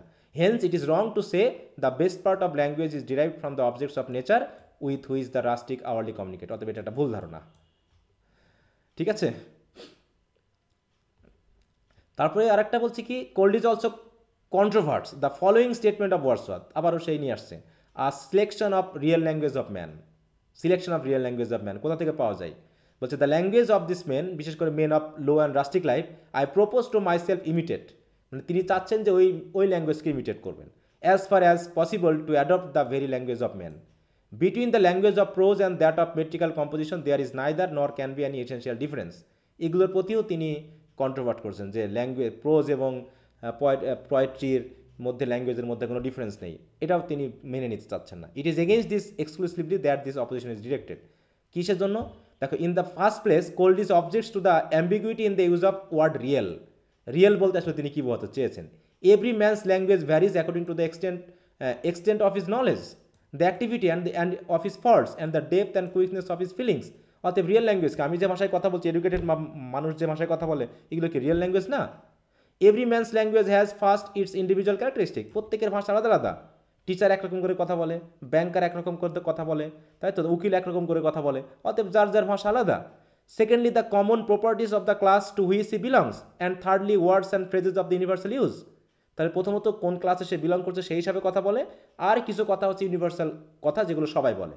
সুতরাং, so far as Wordsworth poem are concerned, even the language of his homeliest composition differ from the language of a common peasant. অতএব একজন পিজেন্টের কথাবার্তা, মানে একজন কৃষকের কথাবার্তা, আর গ্রামে বসবাস করা আর একজন, মানে তার পরিবারের, তার যে ওয়াইফ বা এদের কথাবার্তা একরকম হবে না, এখানেও তো ডিফার রয়েছে। তাহলে রিয়েল ল্যাঙ্গুয়েজ বলতে আসলে কী বোঝানো হচ্ছে?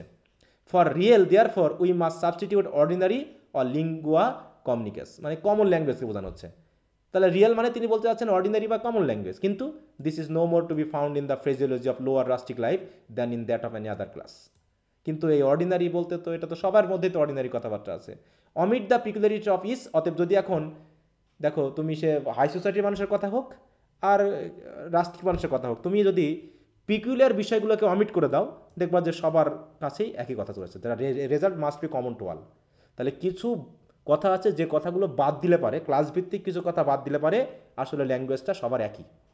Numerous omissions and changes are needed in the language of rustic before it can be turned into the language of poetry. অতএব ঠিক পিউরিফাই করার মতো, তাই না? যে একটা ডায়মন্ড বা একটা গোল্ড যেটা আমরা আকরিক হিসাবে তুলে নিয়ে আসি খনি থেকে, সেটাকে সত্যিকার ডায়মন্ড বা গোল্ডে নিয়ে আসতে হলে অনেক প্রসেস করতে হয়। তেমনি রাস্টিক ল্যাঙ্গুয়েজকে পোয়েট্রির ল্যাঙ্গুয়েজ বানাতে হলে তার ভিতরে অনেক কিছু অমিশন করতে হবে, অনেক কিছু চেঞ্জ আনতে হবে, তাহলে সেটাকে পোয়েট্রির ল্যাঙ্গুয়েজ করা যাবে, তার আগ পর্যন্ত করা যাবে না। সরাসরি আমরা ব্যবহার করলে তার ভিতরে সত্যিকার যে আকর্ষণ পোয়েট্রি সেটা আসবে না। দেখো এটা কি বিতর্ক চলছে, ঠিক আছে? দুইজন দুই সাইডে। কি ধৈর্য আছে তো নাকি? এই তো শেষের দিকে। আচ্ছা, জি sir. Moreover the language actually spoken by the rustic so highly extolled by Wordsworth, বলছে রাস্টিক পিপলদের ভাষাকে এত বেশি প্রশংসা করেছে যে varies from one country to another, কিন্তু রাস্টিক পিপলদের ভাষাও তো এক দেশ থেকে আরেক দেশে ভিন্ন হয়। The common language of rustic, তাই তো? সেই আমেরিকানরা মানে কমন মানে গ্রামের মানুষ আর বাংলাদেশের গ্রামের মানুষ আর আফ্রিকার গ্রামের মানুষের কথা কি একরকম হবে? নিশ্চয়ই একরকম হবে না। তাহলে কেমন করে ওই ভাষা ইউজ করবো? তাই বলছে Wordsworth letter added the phrase in a state of excitement, মানে তিনি এটা স্টেট অফ এক্সাইটমেন্ট এটা বলে ফেলেছেন, এটা কথা বলছে, হ্যাঁ। But it does not improve matters because the mind excited even by strongest passion can not create fresh words. বলতেছে এক্সাইটমেন্ট হোক আর যাই হোক, তাই তো? বলছে কি because the mind excited even by the strongest passion can not create fresh words, যদি তার ভিতরে সেই ওয়ার্ড তৈরির স্টকটা না থাকে। The utmost which excitement can affect is to set in increase activity the stock of words already present in the mind of the speaker. তার মানে একজন স্পিকারের মনে যে ধরনের স্টক অফ ওয়ার্ড থাকবে সেটাই তার ভিতরে আসবে, সে কি আবার এক্সাইটমেন্টে নতুন কিছু ক্রিয়েট করতে পারবে নাকি? অতএব common uncultivated mind overpowered by a strong passion can utter broken words. অতএব মনে করো আনকাল্টিভেটেড আনএডুকেটেড মানুষ, তার ভিতরে মনে করো স্ট্রং প্যাশন ক্রিয়েট হয়েছে, সে কি একটা শিক্ষিত মানুষের মতো কথা বলতে পারবে? বলো, মানে প্যাশন আসলে কি কথা বলতে যাবে? আসবে না তো। তার ভিতরে যে ধরনের কথা আছে তার ভিতরে কথা আসবে। অতএব repeat the set of words and phrases known to him to lighten his burden. অতএব তার পরিচিত যে ওয়ার্ড ফ্রেজ সেগুলোই সে ইউজ করবে, এর থেকে তো অন্য ওয়ার্ড সে ইউজ করতে পারবে না। And it requires great care on the part of literary artist to turn such fumbling and strains of uncultivated minds into a language fit for poetry. অতএব সেই ব্রোকেন ল্যাঙ্গুয়েজগুলোকে, ওয়ার্ডগুলোকে, তাই তো একজন আর্টিস্টকে বা একজন লিটারি পার্সনকে কী করতে হবে? খুব কেয়ারফুলি সেগুলোকে কেটে ছিটে, তাই তো তার যে ফার্মলিং বা স্ট্রেনগুলো আছে সেগুলোকে বাদ দিয়ে তাকে পোয়েট্রি ল্যাঙ্গুয়েজে ফিট করতে হলে প্রচুর কেয়ারফুলি কাজ করতে হবে, তাছাড়া এই ল্যাঙ্গুয়েজ কখনোই পোয়েট্রি ল্যাঙ্গুয়েজ হতে পারে না। এই হচ্ছে মোটামুটি বিতর্কের কিছু কিছু অংশ, হ্যাঁ। তাই আমি একটু দ্রুত পড়িয়ে দিলাম, আশা করি কিছু ধারণা হয়েছে নাকি? বেসিক ধারণাগুলো। জি স্যার। আচ্ছা, তাহলে এখন একটা বিষয় বলি, আজকে কি বার? আজ হচ্ছে রবিবার নাকি? তাহলে 28 তারিখ হচ্ছে তোমাদের শুক্রবার। তাহলে এর ভিতরে তোমাদের আমি পড়া দিয়েছি হচ্ছে she stoops to conquer. She stoops to conquer, যেহেতু 1 তারিখ থেকে আমাদের মেন পড়া শুরু হবে, তো এর ভিতরে কি আর ক্লাস নেওয়ার দরকার আছে না? তোমরা ওটা পড়বা, এর সাথে আরও কিছু কাজ আমি দিয়ে দেবো। একটু ক্লাস নেওয়ার কি দরকার স্যার? স্যার আমরাই পড়ি স্যার। বাকিরা বলো কোনো, আর যেহেতু আমার তেমন কিছু নাই, ঠিক আছে তো? না কি বলতে জি স্যার, আমাদের ক্লাসটা কার্টেল ভাবেই নেন এখন, সংক্ষিপ্ত ভাবে আমরা নিজেদের সময়টা একটু পড়ি, এটাই ভালো হয়। তাহলে আমাদের শুধু বাদ থাকলো কোনটা একটু আলোচনা করতে? শুধু ভিক্টোরিয়ান পোয়েট্রি রবার্ট ব্রাউনিং এর, তাই না? জি স্যার। এইটুকু ছাড়া মোটামুটি সবই একটু আলোচনা করা হয়েছে, আচ্ছা ওটুকু রাখলাম, পরে যদি প্রয়োজন হয় আমরা দেখব নি, ঠিক আছে? আচ্ছা, তাহলে মোটামুটি এই হলো আমাদের টোটাল, একটু সংক্ষিপ্ত করে হোক, কোনোটা টেক্সট পড়ে হোক আমি আলোচনা করার চেষ্টা করেছি। আমি জানি না যে এত দূর পর্যন্ত তোমাদেরকে আমি কতটুকু দিতে পারলাম আর কি, হ্যাঁ। কারণ মানে নিজে পড়ে বিষয়টাকে নিয়ে এসে দেওয়াটা খুব কঠিন, পুরো টেক্সটগুলো পড়াই, এটা ওটা পড়াই, তাও আমি চেষ্টা করেছি। এখন তোমাদের কাছে কতটুকু কি মনে হয়েছে আমি জানি না। আমাদের মোটামুটি ওভারভিউ হয়ে গেছে স্যার, পেয়ে গেছে, এটা তো যথেষ্ট স্যার। আচ্ছা, তো ভেরি গুড। এখন তোমরা একটু কাজে লাগাও। এর ভিতরে যদি কোনো সমস্যা টমস্যা থাকে সেগুলো নিয়ে আমরা পরবর্তী ক্লাসগুলোতে আলোচনা করব, ঠিক আছে? এখন চাপটা তোমাদের। আমার মোটামুটি চাপ কমে গেছে, আমার বিষয়গুলো আমি দেওয়ার চেষ্টা করেছি। এখন তোমরা কতটুকু নিয়ে কীভাবে সহ্য করবা, এখন বাকিটা তোমাদের ব্যাপার। যেটাই পড়বা কোনো সমস্যা থাকলে দাগিয়ে ফেলবা, ঠিক আছে? হ্যাঁ, অথবা একটা কাজ করতে পারো, যদি এর ভিতরে সিস টুপস টু কনকার হয়ে যায় তাহলে একটা কাজ করতে পারো যে এই যে তোমাদের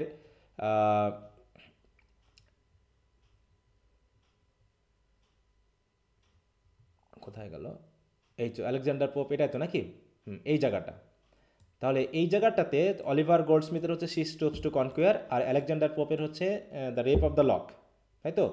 আর ছিল হচ্ছে জন ড্রাইডেন। তাহলে এই কয়দিনের মধ্যে যদি তোমরা সিস টুপস টু কনকুয়ারটা শেষ করে এইগুলো যদি একটু রিভিশন দিতে পারো তাহলে এটাকে কিন্তু আমরা কাভার করে ফেলতে পারবো, ঠিক আছে তো? তাহলে একবারে আমরা কিন্তু তাহলে এই চাপটা আমাদের কমে যাবে। হ্যাঁ, কমে যাবে, আমরা অন্য একটা বিষয় এখানে ঢুকাতে পারবো। এই টাইমটাকে আমরা অন্য ক্ষেত্রে কাজে লাগাতে, কারণ এটার ভিতরে যেহেতু আছো বা এটা যেহেতু আমরা রিসেন্টলি পড়লাম, তাহলে হয়তো তোমাদের মাথায় এটা থাকবে। তাহলে এই যে 2 সপ্তাহের যে এখানে যে একটা চাপ ছিল, এই চাপটা তোমাদের কমে যাবে, ঠিক আছে? তাহলে নেক্সট ক্লাস আমি তাহলে যদি হয় তো শুক্রবারে আমি একটু নিতে পারি, ঠিক আছে? তাহলে এইখানকার সিস টুপস টু কনকোয়ার সহ বাকিগুলো একবারে একটু রিভিশন দিয়ে ফেলবা। কি আমার কথা বোঝা গেল? যেহেতু তোমরা প্রায় কয়দিন 4-5 দিন সময় পাচ্ছ, ঠিক আছে? যদি প্রয়োজন হয় শুক্রবারে নেক্সট ক্লাসটা নিয়ে এইটার আমি সমাধানটা একটু দিয়ে দিব, এই দায়িত্বটা একটু নিয়ে নিও, তাহলে আমাদের এই চাপটা এখান থেকে আমরা কমাতে পারবো। আচ্ছা, তো আমি এটা ওখানে লিখেই দিচ্ছি, সমস্যা না। আর কারো কোনো কথা আছে স্পেশাল?